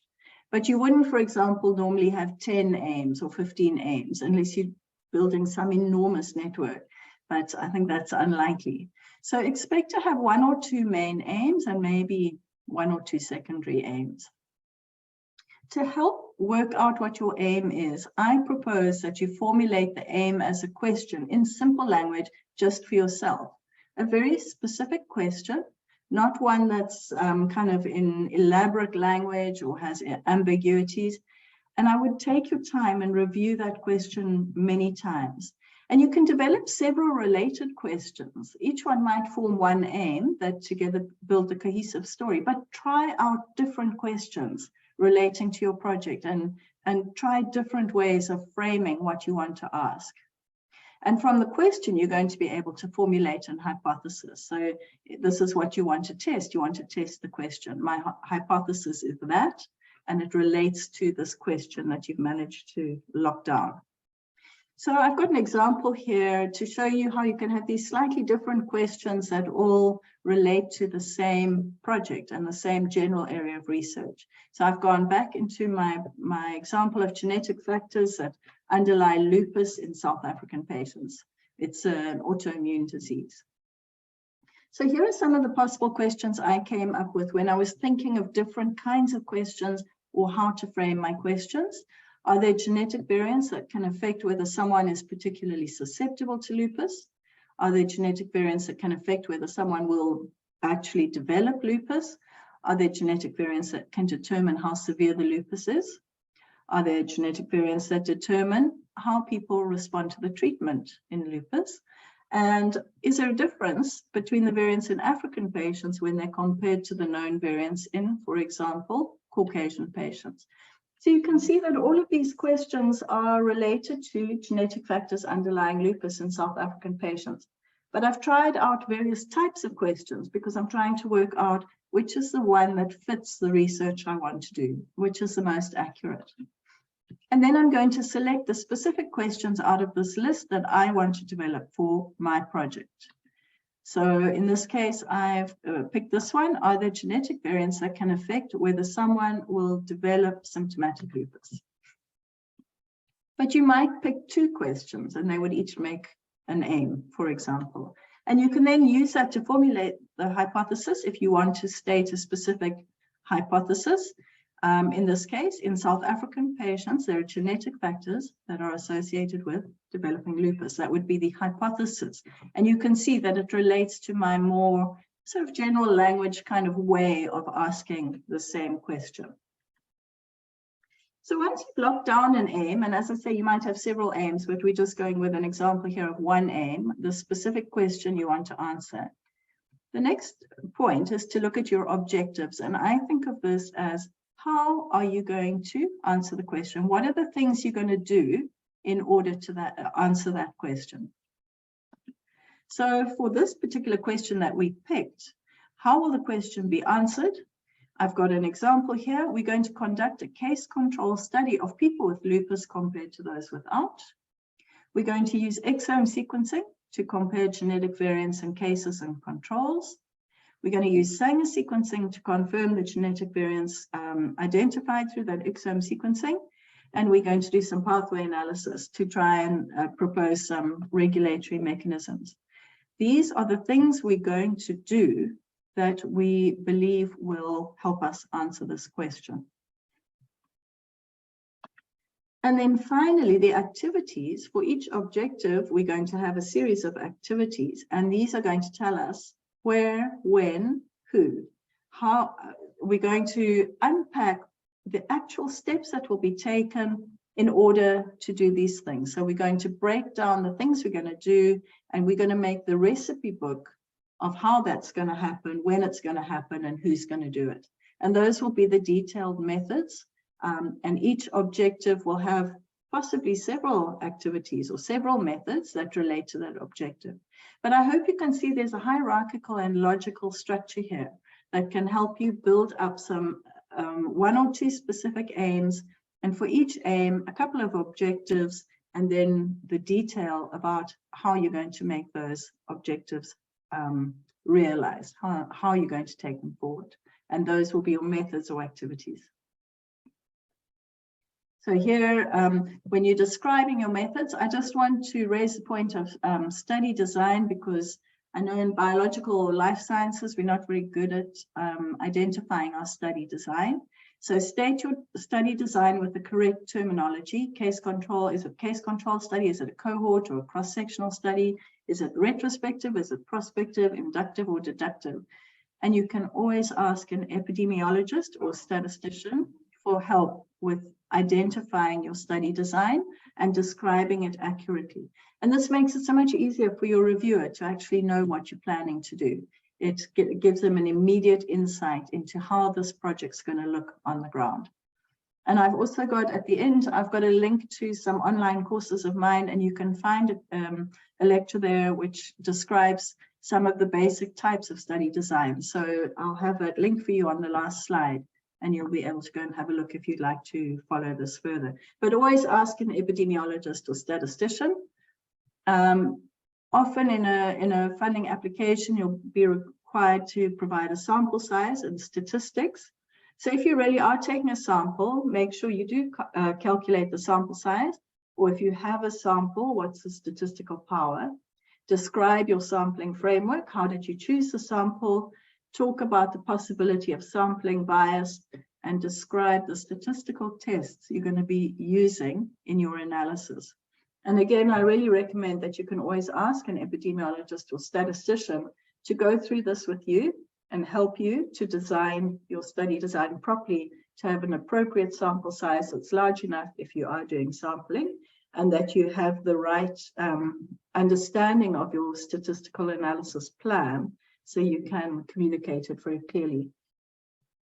I recommend that you always lock down your own study design and your statistical analysis plan before you start writing, because that will really help you to focus your writing and make sure that what you write is relevant and logical and can provide you with the correct path to getting the outcomes that you're after. So empirical methods and analyses, how that experiments will be done. These are like the recipes or the protocols, include references for established methods. And this particularly can save you if you're struggling with your word count and you know that this is a recognized method that's been done a million times before. Find the correct reference and you can provide the reference. And then include the names and versions of the software that you're going to be using if you're doing bioinformatics or statistical work. And again, check the word count limits because it's going to guide you on whether you must include a lot of detail or whether it must be more high level. So again, just mentioning working with collaborators, you must really manage these relationships carefully and always get explicit agreement from your collaborators to be on your application and preferably with letters of support. So don't decide, please, that you think someone would be a great collaborator, so you name them as a collaborator on your grant, but you haven't actually spoken to them about it at all. If you have collaborators, they need to be people you bring in at the beginning who are on board with your study design and your approach and who give contributions as you write the project, and certainly who know that they're being named as collaborators and have agreed to it. So in the application, you also want to define partner inputs, roles, and expectations. Is it going to be financial input? And how much time are they going to put in? What are their skills? Who's going to lead? And who's going to bring samples or reagents to the project? So I really recommend upfront with your collaborators, you get this information into a table. And Vicky's also talked about this. It's about keeping your relationship very clear, so there's no room for unfortunate misunderstandings. And it's also about ensuring that you have all the pieces you need to be able to do the project. And then in this case, making sure that you describe in your application how all of these pieces come together to make things work. So when you talk about your team and who's in the team, you make sure that the inputs, roles, expectations, and what they're contributing are clearly explained. So your reviewer can see that you have a plan that's going to work and all the pieces are there. If your funding is successful, you should have a defined budget assignment and you should have already organized your financial administration. And it's really great to have a memorandum of understanding between all your collaborators as you set out on your project, outlining who's going to do what and making sure that you all have understood the same thing when you've set up this plan of how things are going to work. And you can also have a template set up at the beginning so that when you have manuscripts that you're going to write, before you start writing and you're discussing the paper, you all fill in this template and you've got an agreement what the manuscript's going to look like and who the authors are going to be and what their positions are before you even start working on that paper or that research. And this can really help you avoid a lot of unpleasantness, which often occurs not because anyone's trying to trick anyone, but rather because there was a misunderstanding early on and it was never clarified early on, and the misunderstanding has just stayed in place because things were never written down very clearly so that the misunderstanding could be identified.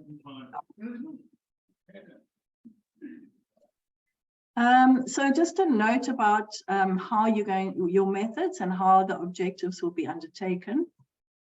It's really important to be realistic and always overestimate the time it will take. So if you think it's going to take a month in your plan, make a 2-month allowance.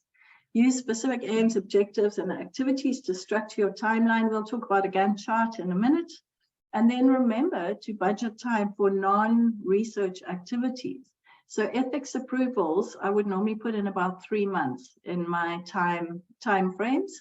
And also recruiting students and employees can be very time consuming. So make sure that in your planning, you have a lag time where you're going to be making all of this happen before you can actually do any work. And your university may have quite a few processes to go through before you can put for example, a new employee on the payroll and get them up and running. Also, you might need to order and install big equipment, or you might need to do a lot of data entry, and these things all take time, and there can be real roadblocks and slow things up. Ensure that sorry, can you mute your mic? Ensure that at least some of the milestones from your project are what we call low-hanging fruit. So make sure you have some definitely achievable goals along the way, so that you don't want in your grant application to have like an all or nothing strategy. So either everything works and it's a great outcome, or if it doesn't work, then nothing works and you've got nothing to show for it. So make sure that you have sort of graded outcomes and that you can see your milestones as you go. So I'm just quickly going to speak about what is a log frame. A log frame follows on from the theory of change, and it describes components of the theory of change, not the log frame, and it helps to build in monitoring and evaluation of your project as you go. So when you build a log frame from your theory of change, you have indicators that say, I've managed to complete this activity, I've produced this output, I know I've achieved this outcome when I see X, Y, Z. And a means of verification is how you're going to measure that. So your indicator might be, I have a lot of people, using my software tool that I built, and your means of verification will be that they will be counting the number of downloads of the software tool, or counting the number of references that you see in papers coming out in the future. So these things help you to track that your project is in fact on course, and that you're getting done what you intended to get done. And then a log frame also helps to identify potential risks and challenges and helps you to preempt them. So I've got a little example. This is just the beginning of a log frame. This is actually like a six-page table. But if you remember on the theory of change, we had the impact at the top of the theory of change, which is the wider changes you're going to see over maybe 5 to 10 years, and medium-term outcomes, and we had short-term outcomes. And as you go down this table, you would see those other bits and pieces, the outputs, the activities, the inputs. And from that theory of change, each of the different items that you've identified, you can say, how do I know when I've achieved that particular point? How do I know when I've achieved this impact in the top left corner of increased equitable sharing of African data and biospecimens? I will know because I'll have more people visiting my platform, and there will be more publications using these particular resources from the platform. How am I going to verify that? I'm going to have actually traffic records from the platform. It's going to be tracking the use, and I'm going to look at publications that acknowledge the platform and use it by using the IDs from the platform. These are just examples to show you how you would take each of the pieces from your theory of change and say, how do I know when it's happened, and the time frame, how long do I think it's going to take to achieve that? What's the plan? And then here we have some assumptions and potential challenges. So what might make it impossible for this to happen, and how am I going to address this? So a log frame, again, I could spend 3 weeks talking about log frames. It's just to give you an idea what a log frame looks like. It is a way of tracking, organizing, and using your theory of change to identify the different pieces and make sure that you're going to be able to tell when you've done those, and also setting yourself a time frame to do them in, and also making sure that you've thought about what might be some of the challenges and how you might cope with those when they come along. So this is just to give you a little taster. When people talk about log frames, at least you know kind of what they're talking about, and you can go and learn more about it. I find these immensely useful for managing a project, but also for communicating to funders that I've really thought about how this is going to work and how I'm going to be able to make it work, and how am I going to be able to report that it's worked. So log frames can be very useful in funding applications if you have the space. From a log frame, you can also build a Gantt chart, which is just a summary of the timeline. So this was a Gantt chart. These are my tasks down the side, the things I have to do, the activities. So the outcomes and the outputs would be these milestones. In my case, I've put these as little asterisks to show that they're milestones. What I haven't put here is the key. I had a key with this which says what each of the milestones is. And then I've shown across these 3 years what is going to happen when, and then I have initials that say who's going to be doing the work. So it's an overview of the timeline and who's committing to doing what. This is another very powerful presentation to put in an application because it doesn't actually take up very much space, but you incorporate a lot of information. You've got all your activities and tasks included. You've included your key outputs that are going to tell you you're on track, your milestones, and you've also said who's going to do what, and you've also said when are they going to do it. And overall, you've also communicated how it's going to fit in the allotted time for the program. So it's a very powerful and very information-rich piece of kind of diagram. And I really recommend these for your narrative to show that you've thought through how everything's going to flow and the interdependencies and how it's going to make sense once you're actually trying to do it. So in your outcomes, you want to be specific about what you will accomplish. Certainly don't overpromise on things you're unlikely to accomplish. Be very clear what you can accomplish. Don't promise stuff that you can't accomplish. And remember, the funders have seen this work and this kind of work. They've been doing this for decades. They know what's feasible and what isn't. So you're not going to be able to fool them that you can do something when really it's not feasible at all. So be realistic and be very clear and be very specific about your outcomes. And there are different kinds of outcomes that you can include. And you can often get from the grant advertisement what kind of outcomes the funders want to see. So you can make sure that if they want to see research outcomes, you call them research outcomes. And you use the words, all those key words that you collected, you use those words in your description of your outcomes so that the funders can directly see that you've understood what's wanted and you're providing it. So if the word is capacity development that you picked out in the keywords, make sure that you use those same words when you talk about capacity outcomes. Key areas of capacity development will be X, Y, Z. So you've collected all the keywords from the RFA so that you know what's being asked for, but you're also going to use those same keywords when you're writing about what you're going to do and what you're going to achieve. And this makes it much easier for the reviewers and the funders to see that you've understood their questions and you're providing a description of how you're going to answer those specific questions. So make sure you have understood what's being asked for and that you're clearly providing an answer and providing a description of how you will provide what's being asked for. High-level outcomes can be things like improving patient outcomes. Obviously, that's very high level because you will have a much more specific contribution that you can also describe. But there will be specific research outcomes. Maybe you're going to identify some new variants associated with a specific disease. And you can also have the sort of non-sciencey keywords that relate to outcomes. As I said, you found them in the request for applications in the RFA, and these might be things like capacity development, skills transfer, supporting gender equity, having postgraduate graduates, producing peer-reviewed publications, and maybe conference presentations. The funder will have normally told you what kind of outcomes they want to see, so make sure that you make clear which of those you're going to provide and how.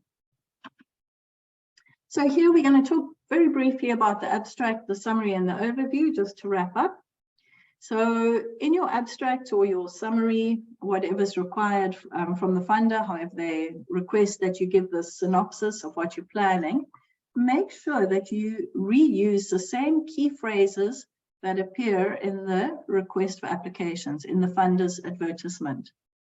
As I said, if they're asking for new disease variants, use the same words. We will identify new disease variants by doing blah, blah, blah.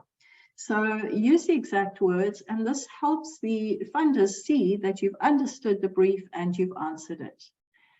Remember also that you're going to capture the reviewers. This is the first thing they're going to see is your abstract.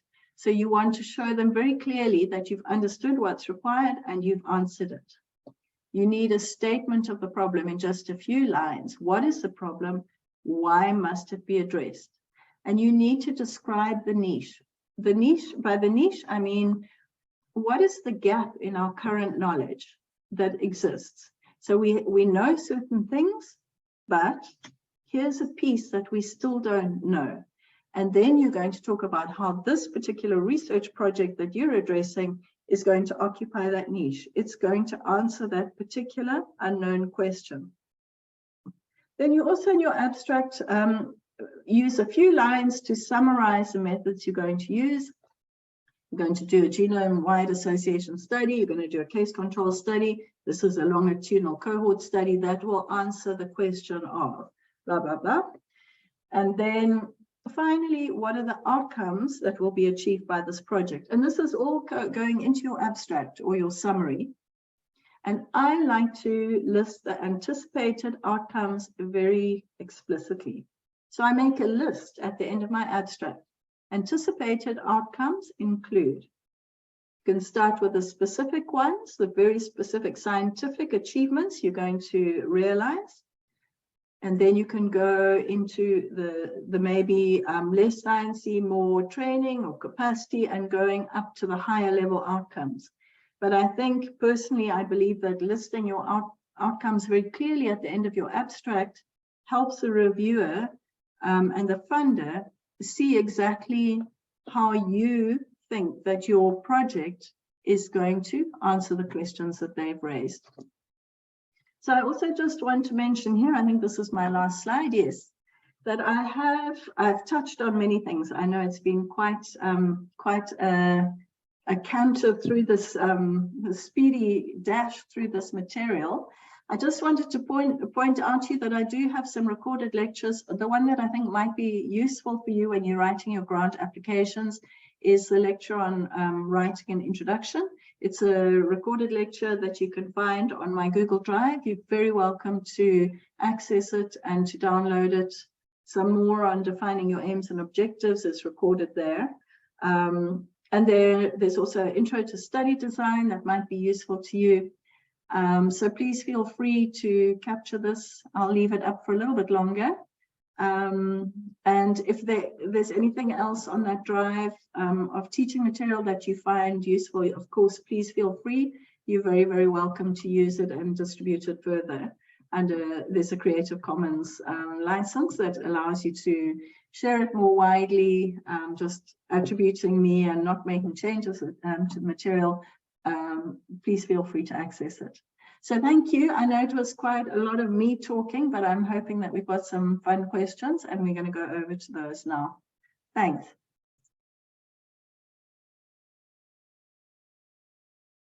Great. Thank you very much, Nikki. I'm just wondering whether we can give the panelists a chance to say their icebreakers and all of you just take questions all at once. Is that okay? Great. Perfect.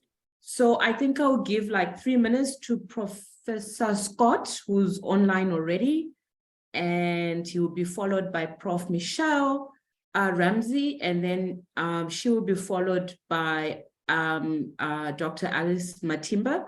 And then after that, all the questions, please type your questions both for Nikki and for the panelists as well. It's just so that you get to know the panelists before you ask them questions. Thank you. Vicky, I'm struggling to, oh, there we are. I was struggling to stop my screen share, but now I've managed. Okay, thank you.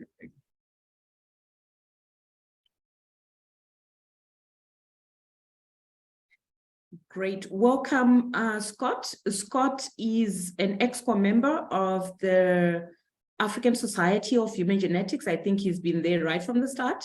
And he's also, yeah. So let me not waste time because I think you can Google him. He's also on Twitter, by the way. So you can follow him there as well. Thanks, Scott. Thank you.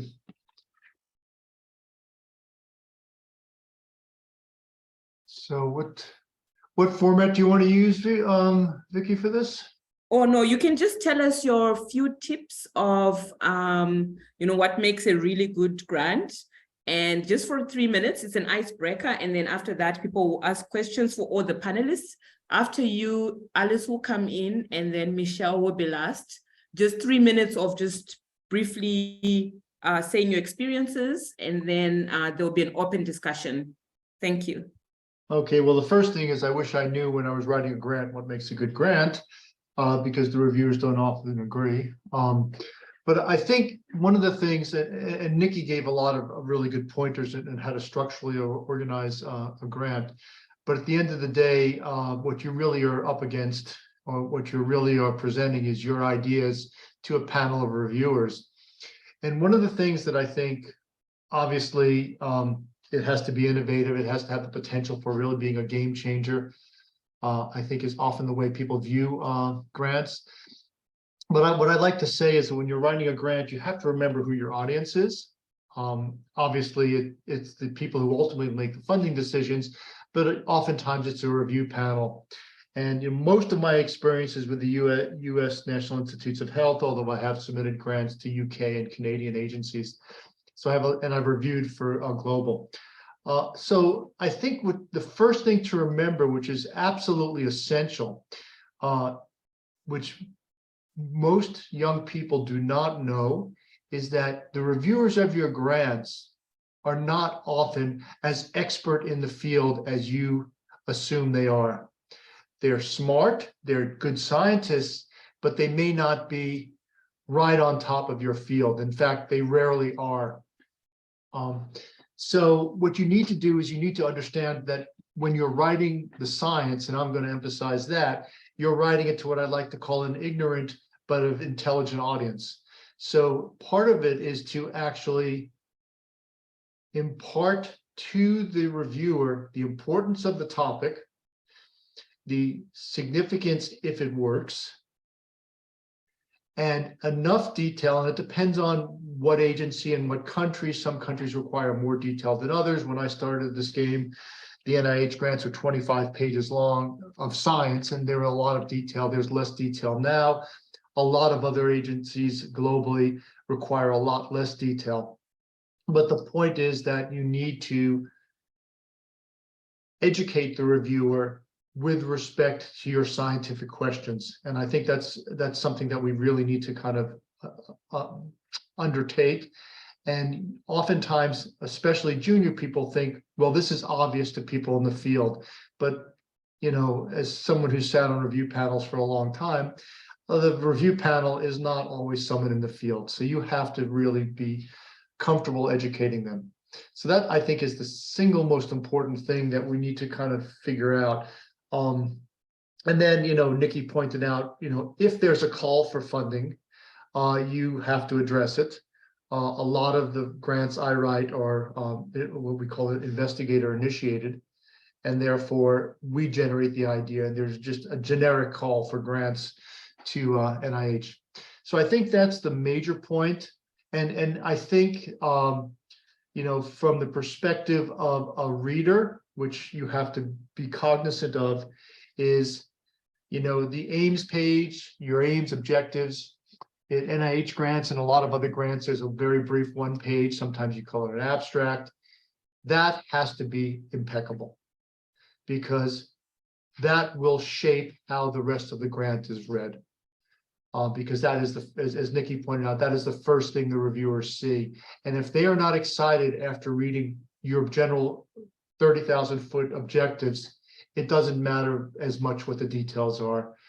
You basically have to excite the reviewer. So, I agree, get other people to read it. Get people who are senior, people who are junior, people who are in tangential fields to see what their impression is of your overall aims. And to the extent possible, get the grant read by as many people as possible. But the real thing you have to do to ensure that you have a grant that captures the reviewers and the agency's interest is have that one brief summary, abstract, specific aims, goals. It depends on the agency. And it has to be exciting. It has to be clearly advancing the field in a meaningful way.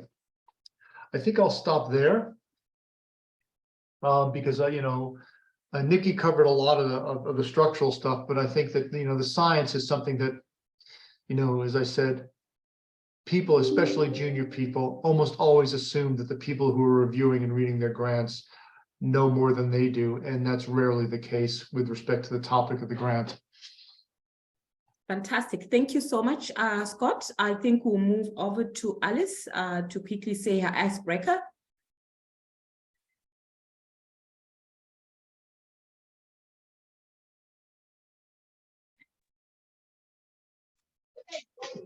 Hello, everyone. My name is Alice Matimba. I'm based at the Wellcome Connecting Science at the Wellcome Genome Campus in the UK. I have been working with Vicky and I think Michelle for quite some time. And I just want to mention that when I applied for my first sort of like relatively more serious grants, some of the people that were surrounding me or whom I worked with were actually Michelle Ramsay, who's going to speak later as well. But I just wanted to say that my experience with grant applications started just from thinking about what would make a good grant, what could be funded in the context of where I was. So I'm originally from Zimbabwe. And so this is one of the countries that probably has always struggled to get funding because of many other reasons that none of us have control over. And also in terms of, getting the right type of mentorship that allows sort of young scientists to be able to get into the game for applying for grants. So there's so many other challenges that I was obviously faced with.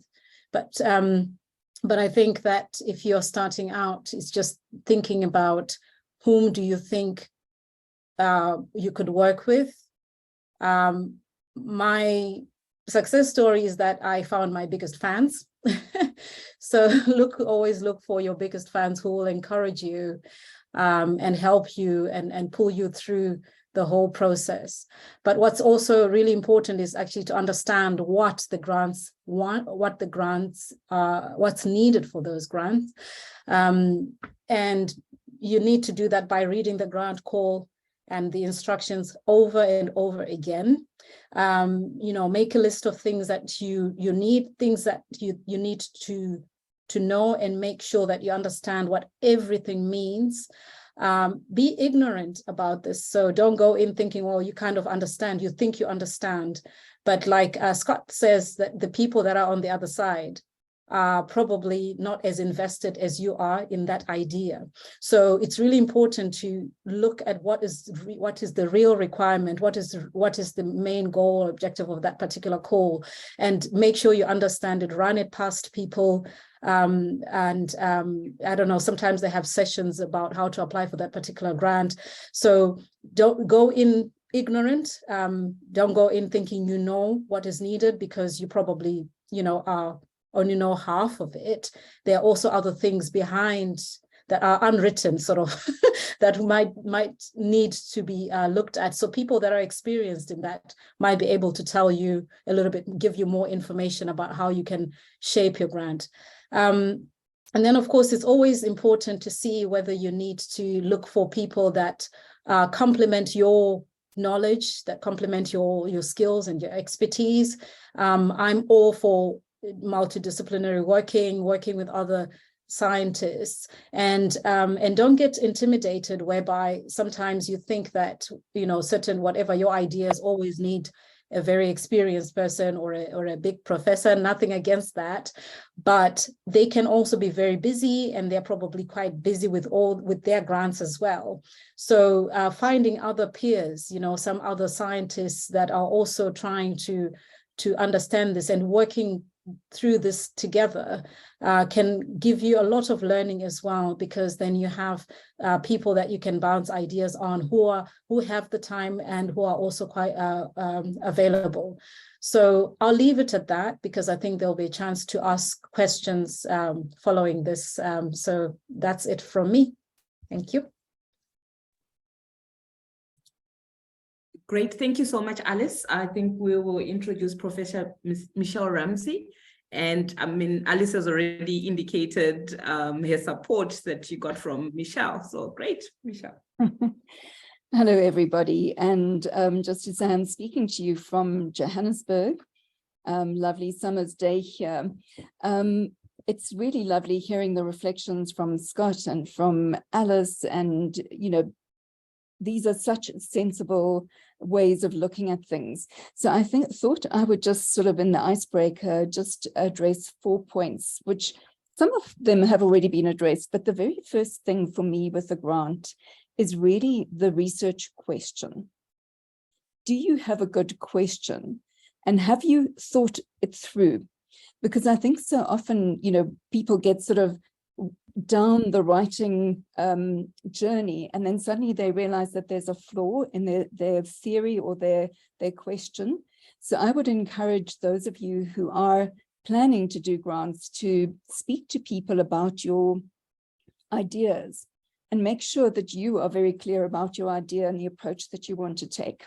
So that would be my very first thing, is to make sure that you really have something which is compelling and something which is also well matched to whatever the application is that you are making. So that's really super important. Then the second thing is about larger grants where you're not doing it as a solo scientist, but you're actually doing it as part of a team.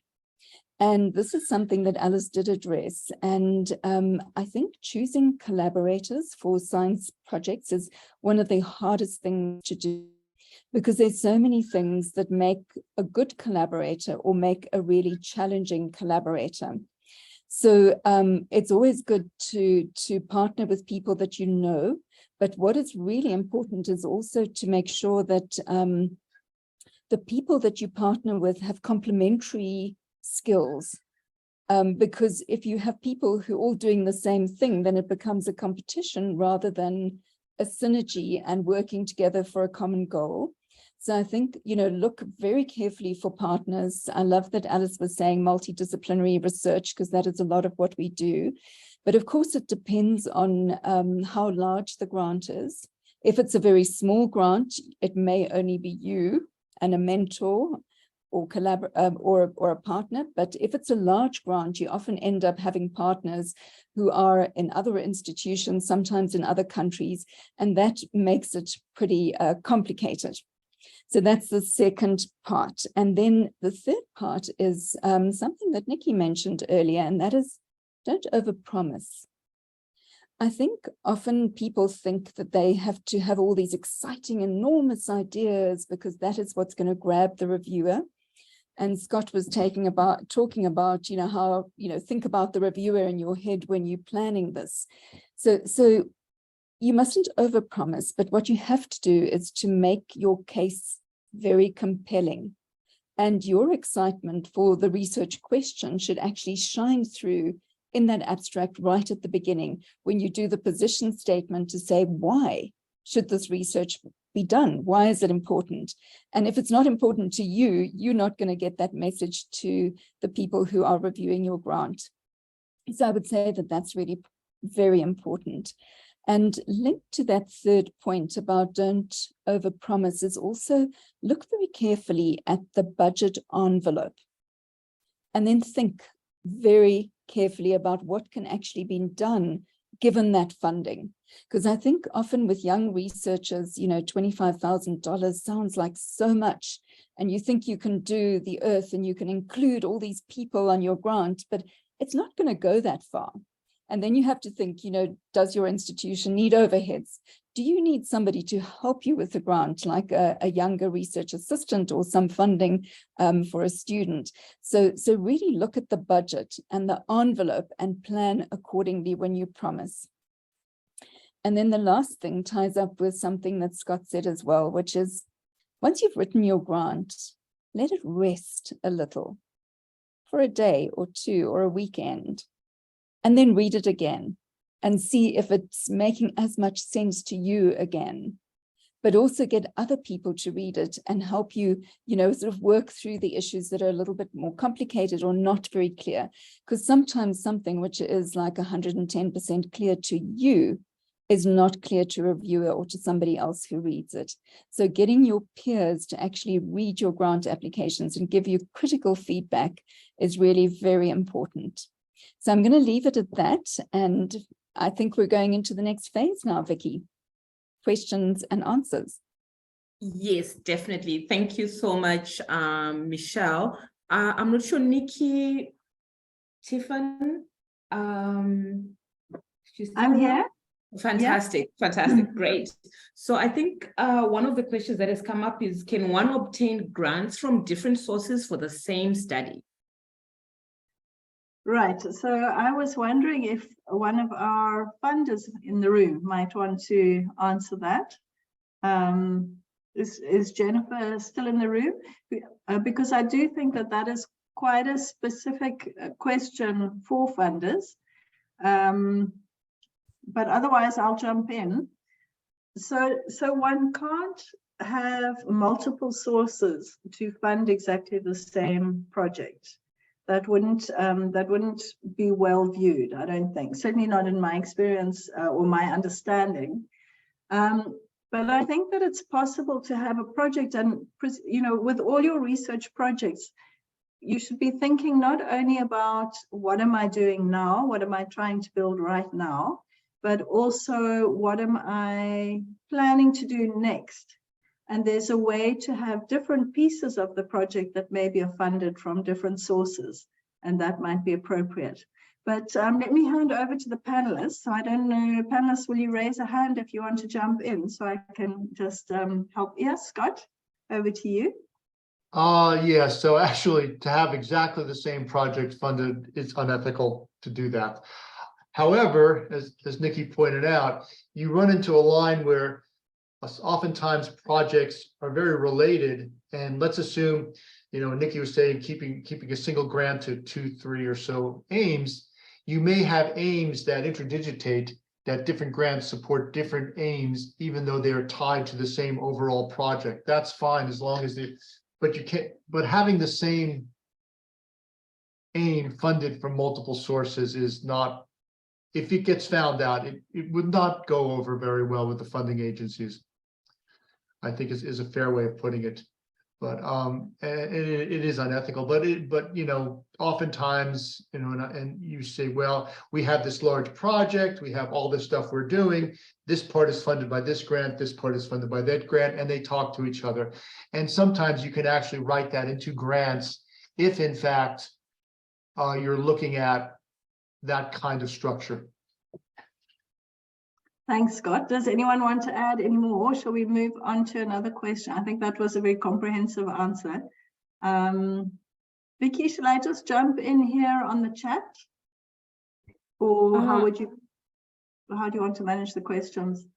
Yes, you can. I haven't seen any. Oh, Kutala has just posted one. You're welcome to jump in, Nicky, and take them away. Sure. And I saw a question which was about the importance of the theory of change from Chotiba Morris and Chotiba. Is the theory of change important in grant writing? So I think if I can answer that briefly, but I will also open the floor. So personally, I found the theory of change very helpful in project planning. That would be my first point to make, is that I found it really forces me to think about exactly what I'm trying to achieve and how I'm trying to achieve it, and whether my activities logically link to achieving my outcome. So is it important in grant writing? Personally, I think if you have time for every project to do a theory of change, it is extremely helpful and adds a lot of value and helps you to focus your thinking. Is it required by funders?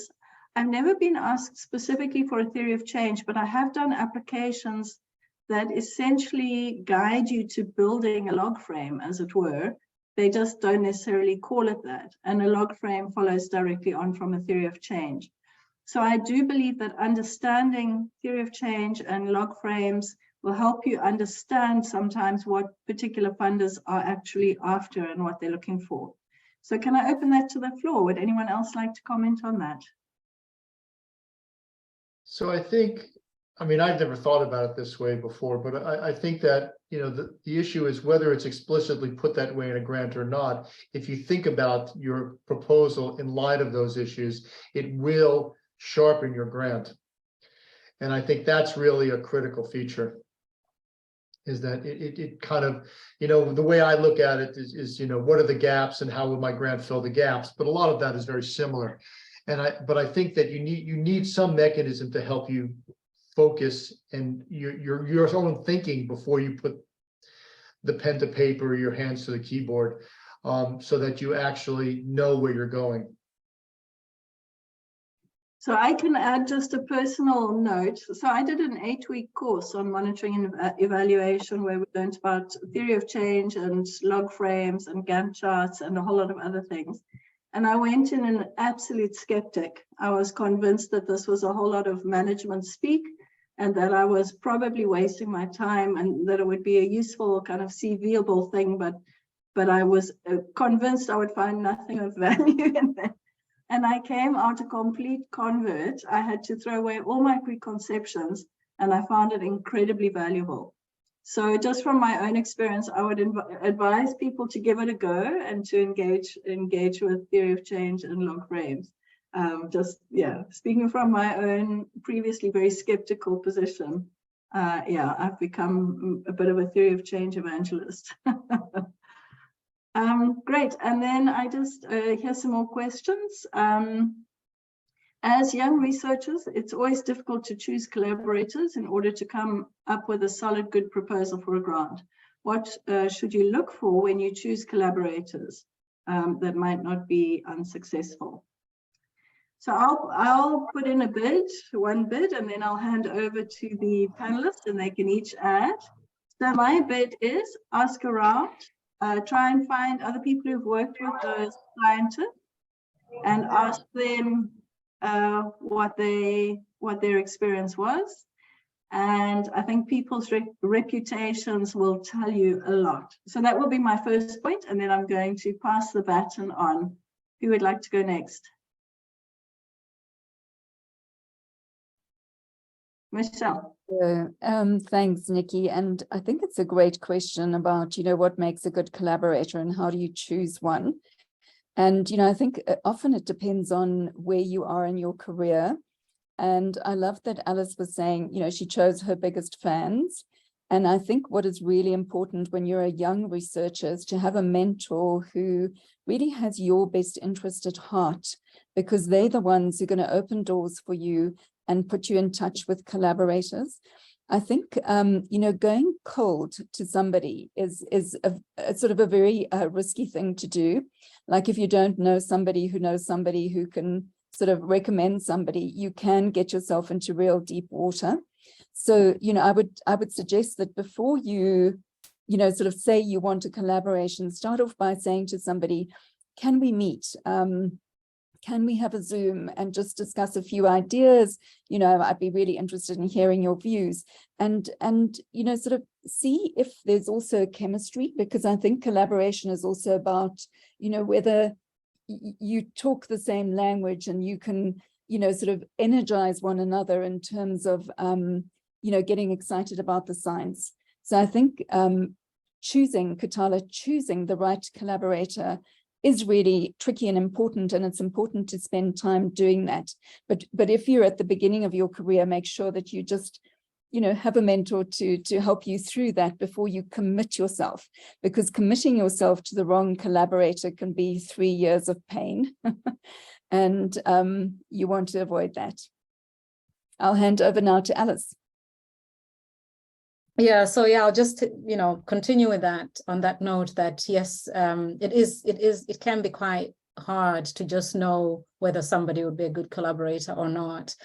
You also partly have to use a bit of your instinct in a way, and you know, meet with people, talk to them, see what they've done as well. Maybe they've, you know, they've done some good work, talk to them about how they've done their work.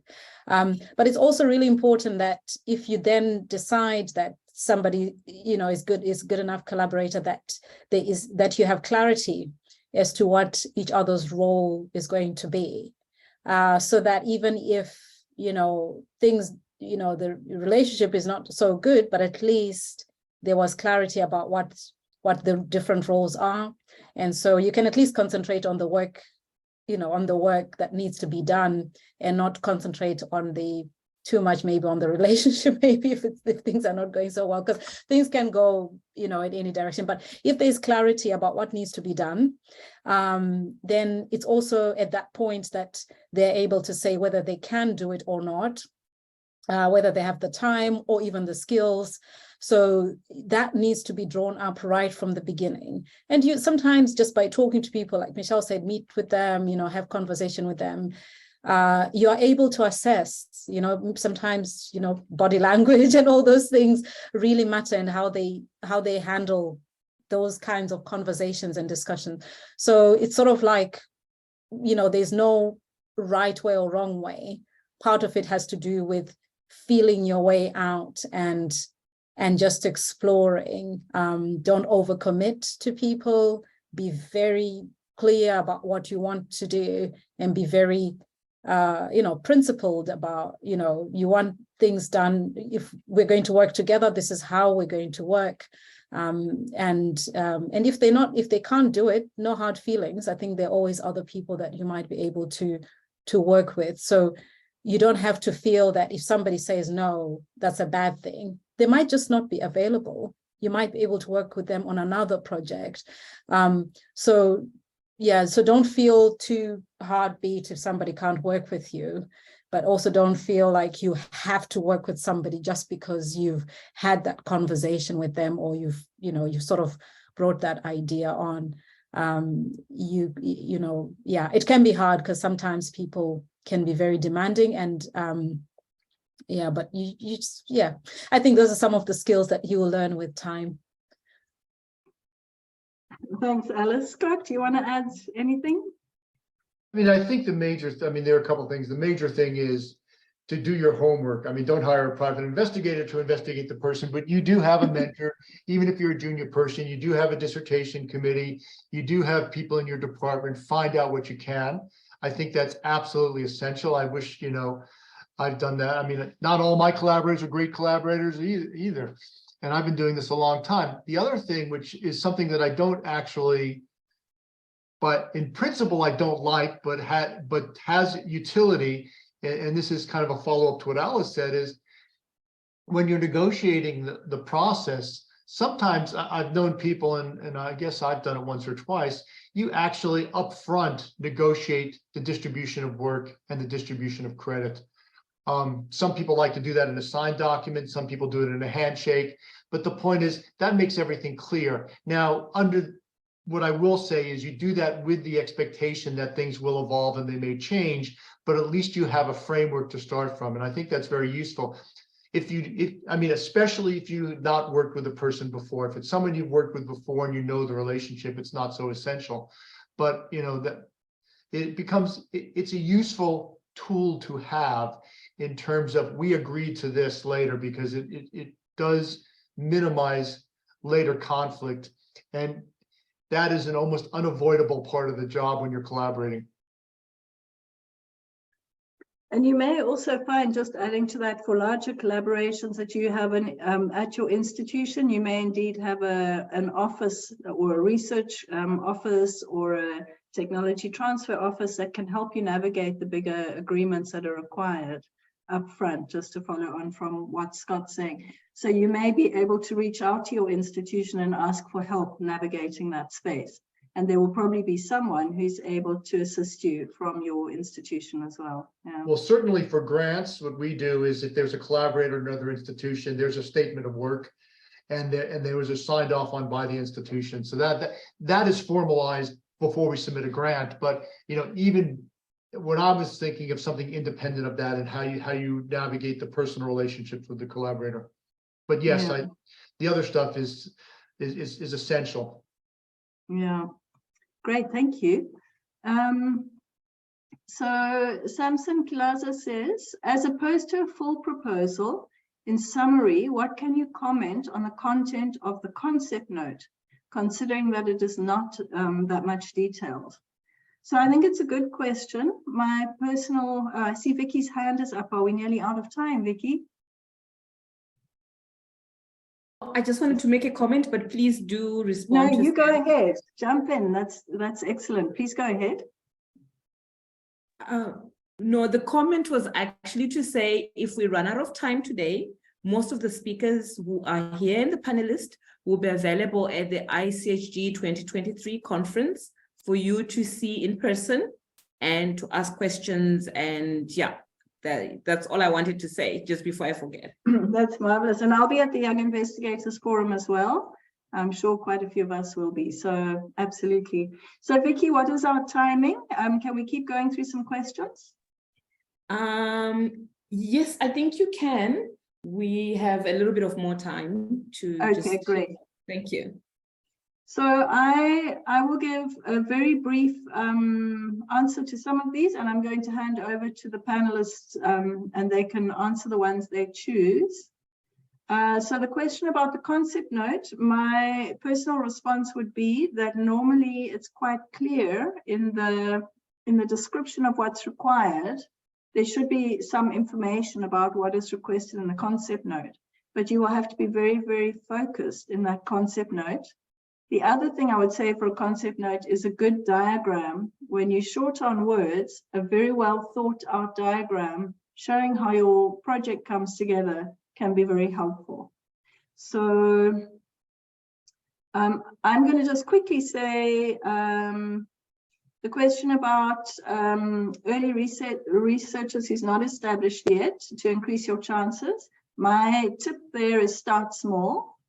And my other tip is to look for small grants, travel fellowships, etc., to start building up your repertoire. So don't start off with a $5 million grant, start off with a $20,000 grant or a $10,000 grant or a $5,000 grant, and look for good collaborators. And then we've got a question on knowledge translation, but now I'm going to hand over to the panelists. I don't want to hog the floor, and they can choose which of the questions. So we've got a question about the concept note and the content of the concept note, what you think should be in there. We've got a question about how do you increase your chances in a grant application that's being competed by well-established researchers and professors. And the final question is it necessary when writing grants that one should include the knowledge translation plan for after you've implemented the project? So who would like to jump in and who's picked a question there that they like from our panelists? I'll jump into, the concept note or the aims, or as I pointed out, it's probably the single most important thing you write, because that's what colors how the rest of the proposal will be read. And so I think that that's really essential. So that should go to a lot of people and get input. The other question was the translation plan. It depends on the grant. Some grants, they will explicitly expect a translation plan of the knowledge, and some are much more basic and it's not essential. So it really depends on the mechanism, and you have to be just cognizant of that. I think is the easiest way of saying it. And if you're doing human genetics, which most of or something like that, there's always some hand wavy point at the end saying that this is going to help treatment and prevention of disease. But in fact, finding a gene takes decades after to translate. So most people realize that this is not a reasonable expectation. Thanks, Scott. Great. Sorry, we're rushing a bit. Who wants to, Michelle or Alice, do you want to answer? Michelle? Yes, I did want to come in here because I think, often that translational bit is what kills it, because it shows the reviewer that you have no clue about the context of your research in the bigger picture. And that comes to that issue of overpromising.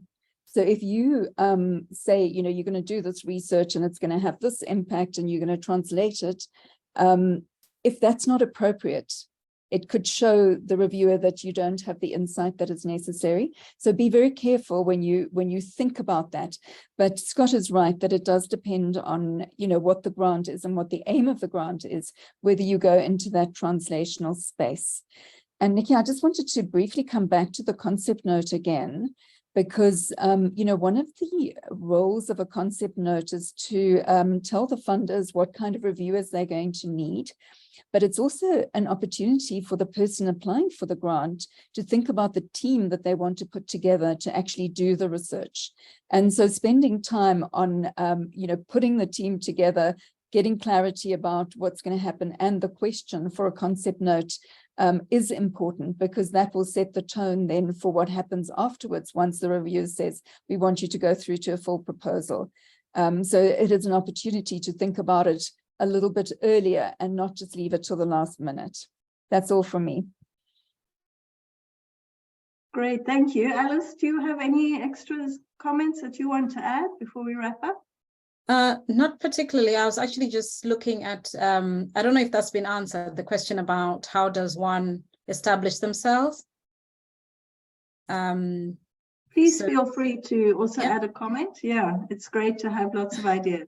Yeah, so I guess, I mean, other than sort of going for the, you know, always start with the smaller idea and the smaller grant, but nowadays there are quite a lot of, you know, early career grants for people that have never applied for grants or never received one. So look out for those, because there's, you know, there's obviously a lot of awareness about the need for people to get that sort of like seed funding to get some of their research going. So that'll be one way. And another way, I think, is to get yourself involved in writing, in helping to write other people's grants. So it could be your supervisor, it could be or your mentor or somebody, you know, be very sort of, be free to talk to someone and say, look, I want to learn this skill. Because sometimes when you go to training about grant writing, that's probably not enough. You actually need to be involved in it and to be hands-on, to practice, so you can see how other people are doing it. So I think a mixture of things, you can't do one thing and you'll get it right. I think you have to do a mixture of things as well, but definitely practice makes perfect. So get involved in helping, even if it's, you know, you don't get paid for it, but at least, you know, you kind of learn something. That's a great suggestion, actually. Yeah. And it is time consuming, but if I had someone saying they would help me write my grant and they understood the work well, I'd be delighted. Vicky, I think I should hand over to you. I suspect we're probably out of time. You've been a great audience. Thank you. It's been a pleasure to join. And thank you, Vicky, and organizers for putting things together. So Vicky, over to you. Yeah, thank you, Nikki, and thank you to our panel. I think Professor Obi is still around. Obi, would you like to say some closing remarks from the first panel? And thank you for sitting through both sessions. Okay, I think she's occupied. So thank you to Michelle, to Scott, Alice, Nikki. That was really fantastic. And I think we have actually promised all the participants that we'll share the recordings.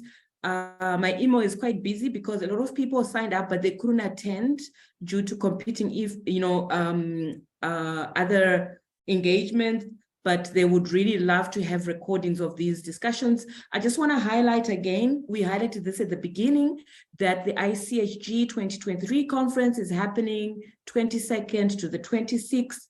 If you're not able to travel, as the flyer says, no problem, just join online for a small fee. And if you've got an abstract to present, which can also be presented online, please do submit before the 12th of February. So we are hoping that those who can't travel, visas, we understand. And just to also highlight, we've got the Young Researchers Day, which is a satellite meeting of the main event. It happens a day before. So if you're coming to the Congress and you're a young researcher or even senior researcher, we always really require a lot of senior researchers to do the grading of abstracts and to just talk to young people. We're going to have it at the University of Cape Town.